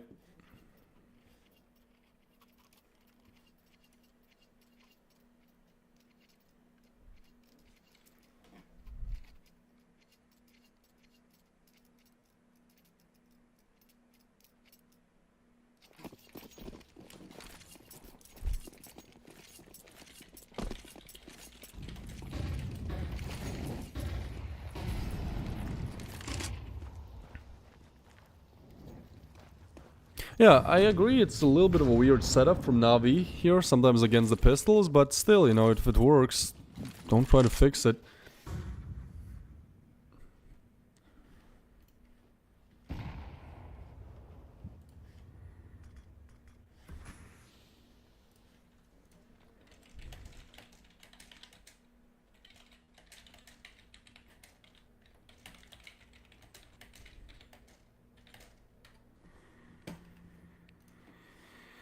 Bit of a slower round here. Quem has been lost, but meanwhile, check this out. This position is really weird. Mestel gets one, and now... Wait, the backstab. What is happening in this round, man? This is one of the weirdest rounds I've seen. The bomb is unfortunately lost, so Haji, even though he gets the frag... Wait, Krobeni! He's not aware of World 2K. He will just, well, yeah, bullet to the back of his head. This is a weird round. This is just a fumble from both sides, really. A lot of issues, and Drillers somehow find themselves at the player advantage here. Haji is in a good position, but World 2K is in a better one again. Comes in clutch, and so Jukes just will try to get back, try to get away.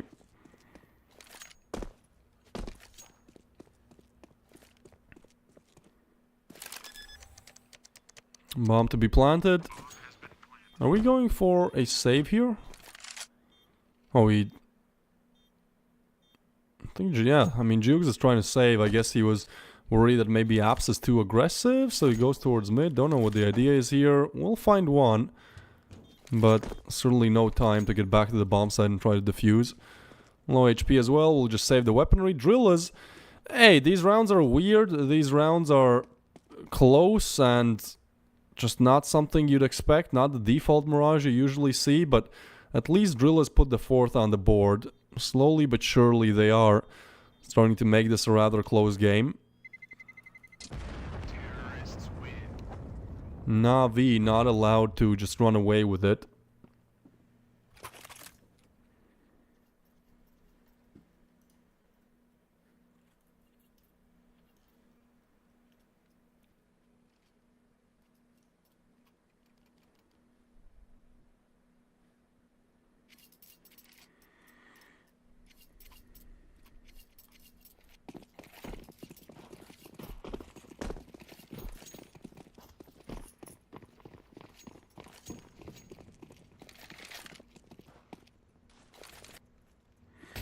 And now, Na'Vi, for the first time since the pistol, have found themselves in a bad economical spot. It's a Hero M4 on Jukes.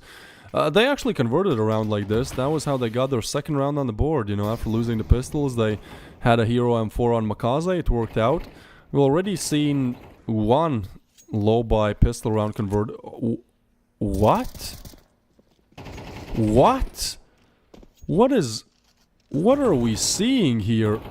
They didn't spot it? None of the... I am just lost for words, man. This game is weird. This is a really Halloween theme, isn't it? Just spooky, eerie angles. Spooky things happening.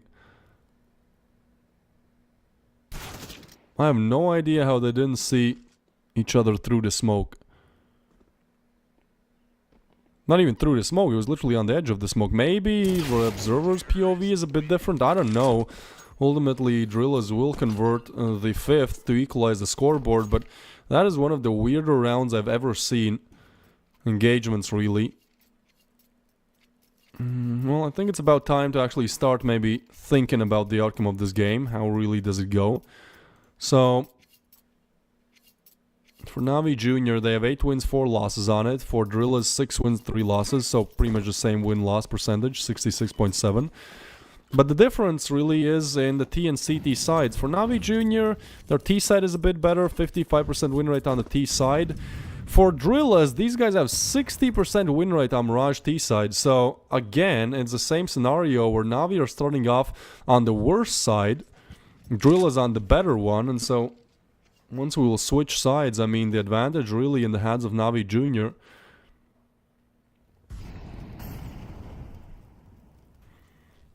It's one of the rare times I see where both teams are actually way better on the T side of things. I mean, Drillers certainly showing us that their T side is competitive. Oh, that's so much util. Symmetry still somehow finds one. The bomb will be planted and, well, you have no cash really. Do you go for this? Do you save the 3 rifles? That's the question of the hour right now.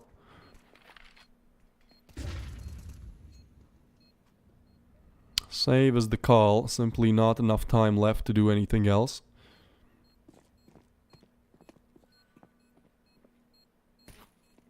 I've watched the 2 Navi players in internet cafes. Damn. So this is like, you know, a long time coming really. I mean, yeah, we have to remember that both these players are young. But again, you know, CSGO came out 12 years ago. You've had 12 years to prepare, really. A lot of these players, you know, as some would pick up basketball or football at the age of 5, they picked up CSGO.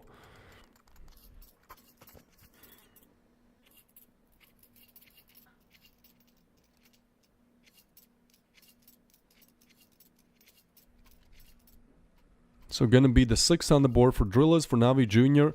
What was once a lead, what was once a 5-2 lead, has now turned into trying to gather these CT rounds.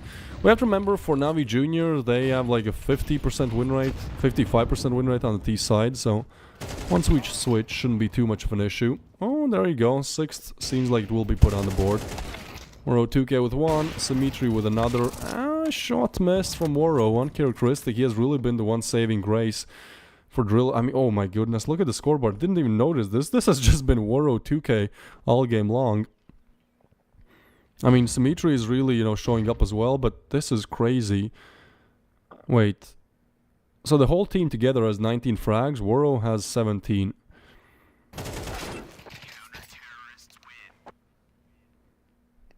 That's insane. Navi is the Ajax of CS in terms of academy. Yeah, it's like what Mouse is to FaZe, really. Great academy team, Mouse. How old are these dudes? I mean, the average age of Navi Junior is actually 17.5, so a very young team. For Drillers, the average is 25, so certainly a lot more experience. But sometimes that experience, that old age, which for CS 25 is old, also means slow reaction times. And I mean, if you're just looking at sharp shooters on the server, they are found on the side of Navi Junior. They have consistently been way better in the 1v1 engagements. And now the problem comes in where Navi are on their stronger side on Mirage. What's more, Drillers are on the weaker one. And when you have a star player on the T side, it's way better. Because you can just open up sites, you know, refrag, whatever. Because you go together and you have firepower condensed in a single player. But on the CT, like, unless they attack the exact position that the star player is holding, like, the rest of the team is going to fall. So I think for Navi Junior, with how Woro is playing, they just have to smell it out where he's playing and then just avoid it, you know. Just not touch the beast. A bit of a weird pistol here. Don't know what the idea is. A lot of information will be coming in from Drillers. But even with Woro towards mid, they still don't know if it's A or B. And call is to go towards under. Scenario, you will get Makaze as the opening pick. That is a big frag. Towards mid, Symmetry. Okay, that's clean. That's quick. Haji with another, but that A side has been left completely open. And so the bomb is the bigger problem. It's still stuck towards lower. Symmetry, that is a... I'm surprised he fights that. Oh, and well, can't get away either.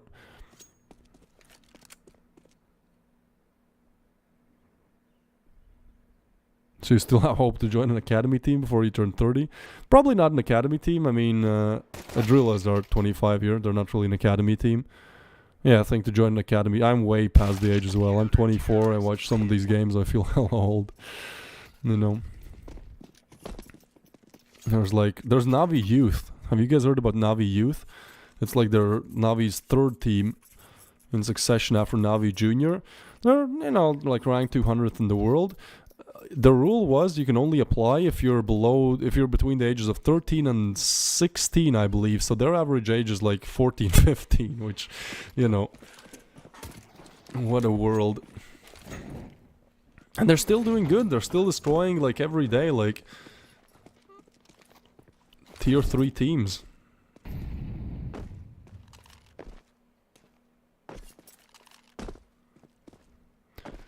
I mean, I don't know. I feel like if you want to go pro, like for one, it's a lot of talent and like genetics and whatnot, and kind of where your talent ceiling is. But for two, it's just like, it's 8 hours of practice a day, man. Like, that's what it really takes. Join the scene, sure. I mean, you can check out ESCA Advanced. No, not Advanced, just ESCA Open, I think it was. There's like the ESCA where, you know, beginner teams can compete.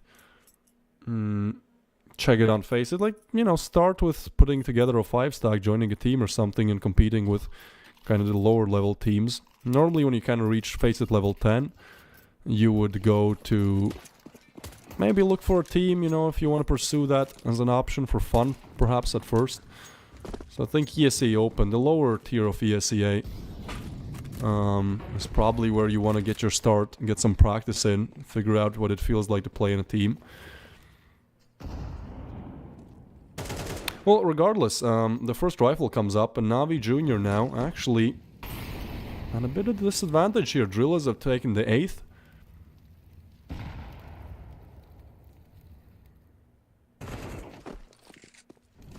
Ooh, Makaze though opens up the B site, and well, that's a big problem with Jukes getting a frag as well. This is what we were promised from Navi.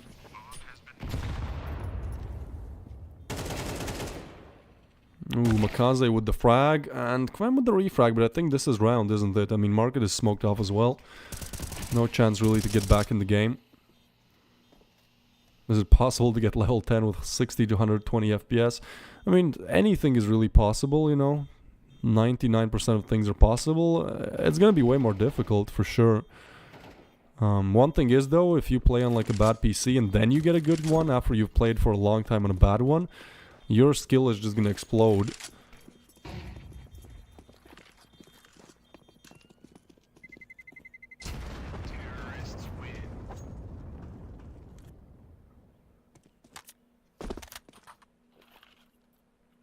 I think the reason why there's so many young players as well is because when you're that age, like, basically you don't get paid until you go pro, right? But you need to get paid somewhere to actually, you know, live. And, well, if you're below the age of 18, you don't need to get paid to live. So you can just live and play grind CS every day. So you kind of out-practice everyone who's not a pro. Because, you know, like if you have a regular job, CS has to be your job to actually go pro. You have to play 8-10 hours a day. So I think you win out kind of in getting in more practice time. For two, sure, reaction time. Also, I think, you know, the drive is bigger when you're young. You're like, okay, I could be the next Simple. Then when you're like in the older ages, like, well, that plan, I thought I was going to be the best in that. I failed in that. Sure, life is not bad, but I think a lot of factors really... Well, let's turn back to the game. A-side execute Jukes and Makaze with the frags. Oro 2K goes down as well. There's no information for Navi Youth. There is. Check their website. Navi's website, they have all the esports teams that they have listed. Navi Youth is in the mix. I'm 100% sure they're like 13 to 16. I can double check for you after the game, but it should be the case. Actually, Mestel and Hodge are piecing this one together. 20 seconds left. This looked like Navi's round. The thing is, yeah, with that frag now, 15 o'clock, Makaze goes for the swing. That is big aggression. He didn't even have to peek. He could have just stuck towards window, but... Well, that will be 8th on the board. I'll equal on the scoreboard, and now again, Drilla's playing on the better side here. For them at least. Sorry, Navi Jr. messing up the teams, but slowly but surely I think they will grind this one down. Yeah, exactly. I feel like if you want to start, like, yeah, just start with Face It. And then you'll figure things out. You'll learn how to play in a team environment. If you're good, maybe, you know, you're a prospect, somebody picks you up.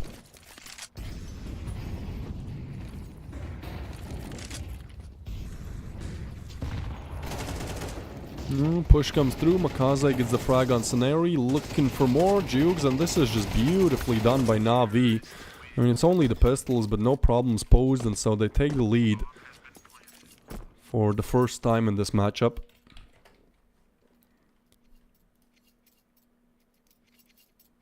That is a big victory for them.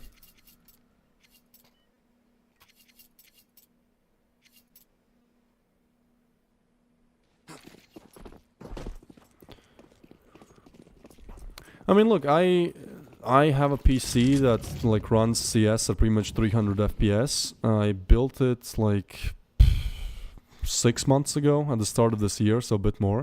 It was like 1K and a little bit. Like it wasn't that expensive. I mean, if you want a good setup, that's not the monitor. You know, that's also like 200, but you can get a great setup just to play CS. It's not really a game that requires a lot, so you can be very well off, have all that you need for like 1K even.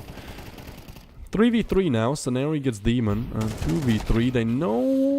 Oh, Scenari, that is a crazy double. And now Krobeni left in the 1v2. He's caught in the smoke. We'll try to head up towards ladder. Kvem! Oh my god, Krobeni gets another. And now he knows where the flash came from. He's trying to spray it down. Low HP, but Mestel now will have a lot of questioning to do here. Is it A? Is it B? On Krobeni with a big brain play, perhaps. We'll see how Mestel plays it. And ultimately still... Oh no, he's retreating back. He's gonna go towards B. Krobeni is on for the 1v3. This is a big opportunity for Navi to, again, break Drilla's economy. And for 2, I mean, just tilt them completely. This would be the double digits and 11th almost secured. Bomb to go down. Oh, he gets away. Now he has the info as well. Can just relocate to Palace. And this is just going to be a tough position to get him out of. Mestel doesn't have util either.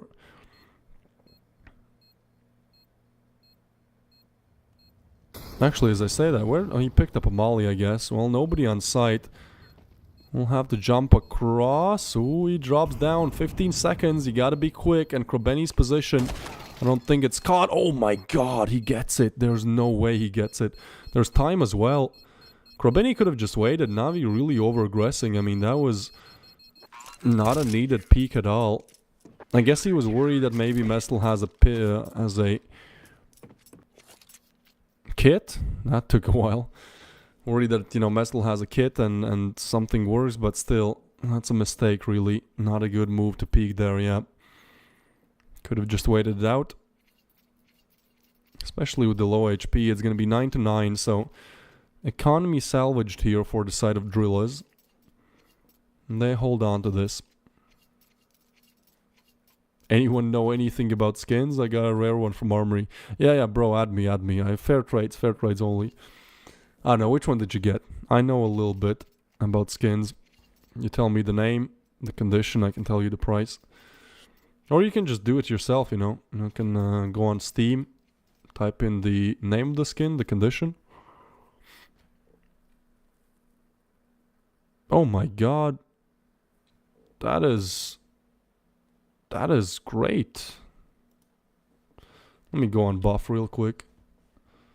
You should just use Buff, man. I think that's the best platform where to check. It's the Chinese marketplace. Like, you used to be able to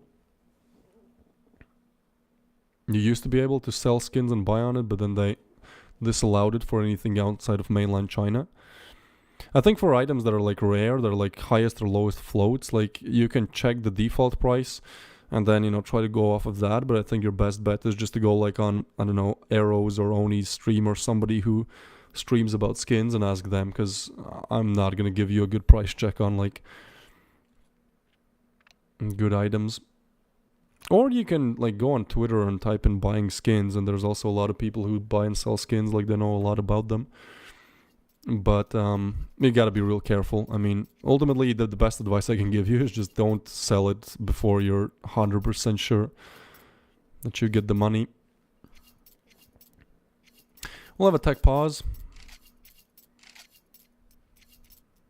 This money is still really bad for Drillers. It doesn't get any better as only one player remained alive. You search in Meta AI Navi. Are people just like retreating to... Like you can literally Google Navi Youth and there's the second link, Navi CS2 Youth Matches. Like you can click that. You can click on Navi Youth there and you should be able to see what the team look. Hold on, actually now. Okay, so go to navi.gg, go to teams, and then on the teams section, just scroll down until you find Navi Youth, who are, everyone is 14 or 16, so a really young team here. Just add every friend request, they're normally the best. No, don't do that. Push towards A though, Navi to crack open the site and crack the heads as well. Oh my goodness, that is insane spray down right there. Makaze just goes nuclear. Two top rated Faceit players here, Makaze and Krobeni, and the individual potential is just undeniable.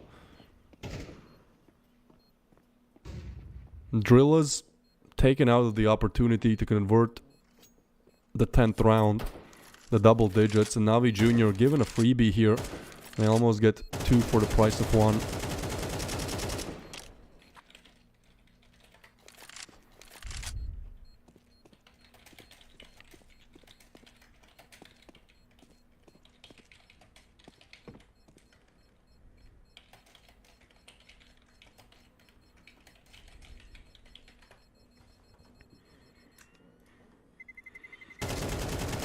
What tier would I say is Navi Junior?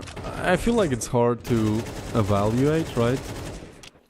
Like they were ranked 200th 2 months ago, now they're breaking into the top 60. I think ultimately their ceiling, like they'll probably plateau at like top 50, 40 where Spirit Academy is right now. And after that it's like, if you're at that point, probably some players getting sold to like tier 1 teams. So I think that's going to be the bigger issue.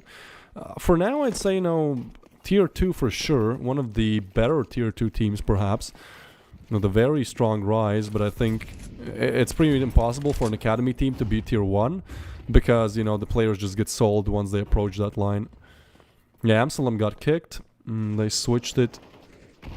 No way this is tier 3, tier 2, it really depends. I mean, there's no like concrete what is tier 3, what is tier 2, but I would say that Navi Junior actually, you know, on the verge of tier 2. But it depends, you know, some people think tier 1 is the top 10, some people think it's the top 30. In the meanwhile, the pistols are just getting slaughtered.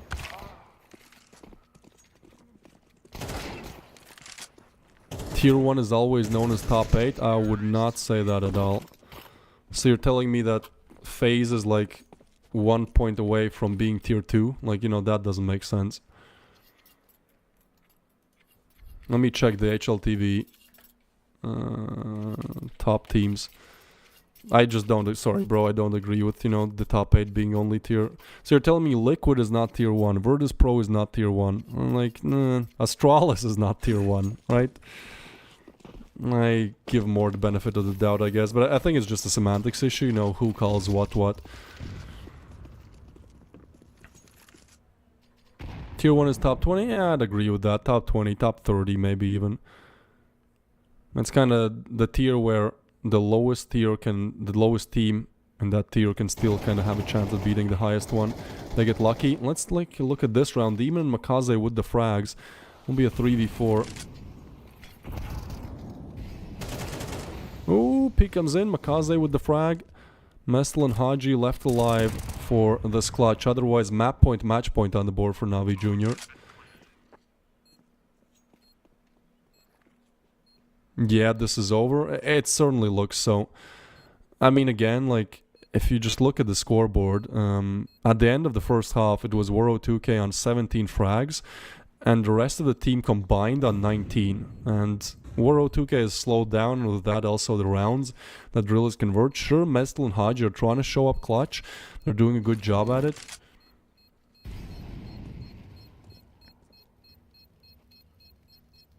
But it does certainly seem like it's almost over here. Navi Jr. not really a team known to make big mistakes, not really a team known to have trouble closing out games. And so this really just looks like almost over.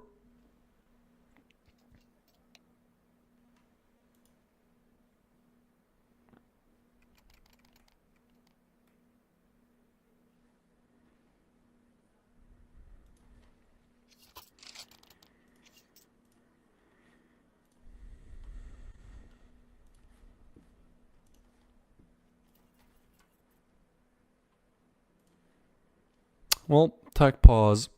Not sure if somebody has left or some other issues. I think, okay, I'll be honest. What do you guys think, chat? My friend, just who's watching the stream, asked me about the tech pauses, and I don't know too much as well. I know there's be some conspiracy people like, oh, we call the mafia, and the mafia says now, Bogdanov, it's time for drillers to win. But like, you know, this, this is not probably the case. But there's plenty of them. Sometimes they disconnect. So I think that's one reason. But when nobody disconnects and it's tech pause, my guess would be that sometimes teams just use it as a tech pause. Because it doesn't actually count, but you can just be like, oh, my headphone broke, please wait. And so you get a chance to talk over with the team. I'm not sure if somebody monitors the voice chat. I'll have to ask production, but probably not. So either way, we will have to wait this one out.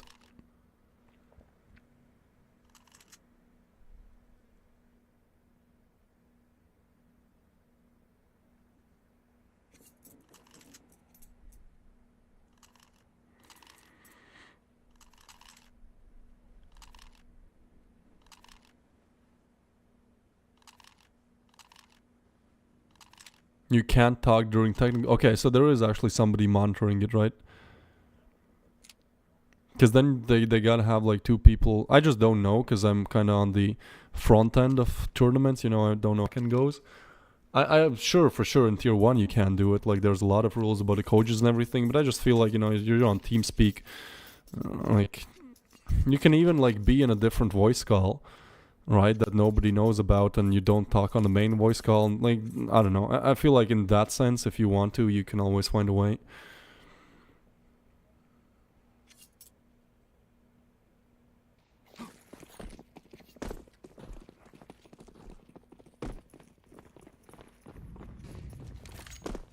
Yeah, I'd agree the drillers are doing good, but Navi Jr., I mean, again, last 2 months from 200th in the world to top 60 at this point. Like, there's no stopping them, and it seems like the same will be true in United21 Season 21. And again, even though Haji finds the opener, the refrag is instant and is there. And this is a low buy. This is 3 MP9s and an M4. Sure, they've found a player and some extra damage on Krobeni. It's a good start. But Quem has to get this frag. The mid defense kind of hinges on him. If he goes, ooh, the molly. Wait, he's just forced away. That is certainly hurt.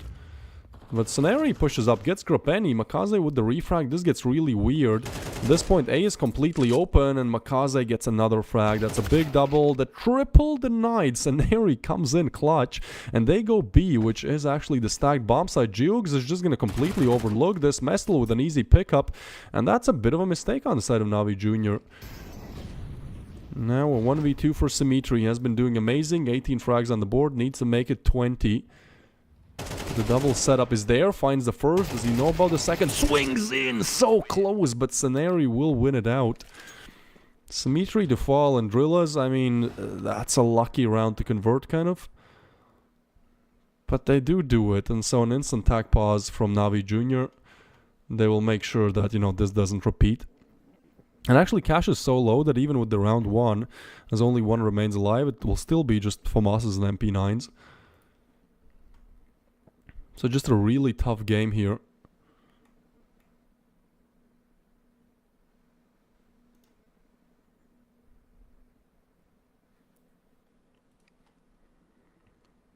Yeah, Scenari, 3 kills in that round. I mean, talk about being silent and then just coming in clutch when you need it the most.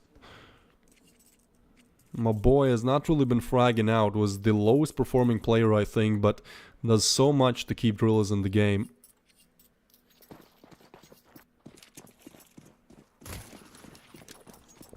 Such a happy face. Yeah, he just looks really comfortable. He reminds me of the guy, that moisturized in my lane. Like that meme. Or the guy sits in like a pond with frogs. If you know, you know. He reminds me of that guy. Overtime reserved. And I wouldn't be too surprised if this goes to overtime. There's still a possibility of map number 3. It would be Ancient. I kind of already threw that option out of the window, but Navi... Still Scenari loses half of his HP to a Molly. That's, from good to bad real quick.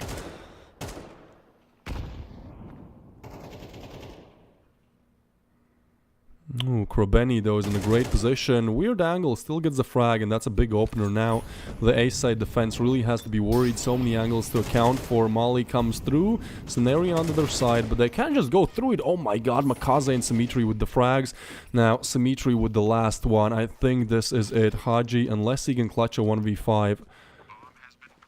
What is... No. Drillers? Well, there you go. HUD is fixed. And so... Navi Jr. to put the 13th on the board. Very dominant on Anubis. Mirage is made close by Drillers, but really, I'll say by Waro 2K, as he makes it competitive in the first half. They lack that firepower in the second. I don't know why Haji took so long. You could have just, just pushed. It's the last round, bro. We're saving in the last round. Okay. Well, see you on Sunday for the rematch. Yeah, I mean, that could be the way how this goes, because at this point we have 3 teams remaining in this tournament. We congratulate Navi Jr. for making it all the way to the finals of United21 Season 21. But now, what happens to Drillers? Well, they're actually not out. The team that we eliminated earlier today was GenOne, that was in the lower bracket, but in the upper bracket you lose, you still have that safety pillow, that safety net, being the lower bracket final, which will be going down tomorrow at around 12, pretty much the same start time as today for the LNG GenOne match. So yeah, Navi Jr., your first finalists of United21 Season 21, then LNG and Drillers to battle it out tomorrow. Drillers obviously being the heavy favorites, and perhaps a rematch really going down in the finals. But for now, thank you guys for watching. I think we peaked at like 1k, even 2k viewers. Hey, 1.5k. Hey guys, you love this matchup. I did too. I think this was one of the more exciting matchups of United21. But trust me, the best is saved for last, as tomorrow we're going to be seeing amazing lower bracket finals, and that grand finale in 2 days should be great as well. But for now, that was it. Thank you guys for watching, and thank you everyone in the chat. Had some good discussions today, learned something. Hopefully you guys did as well. I'll see you tomorrow with that lower bracket final. Bye bye.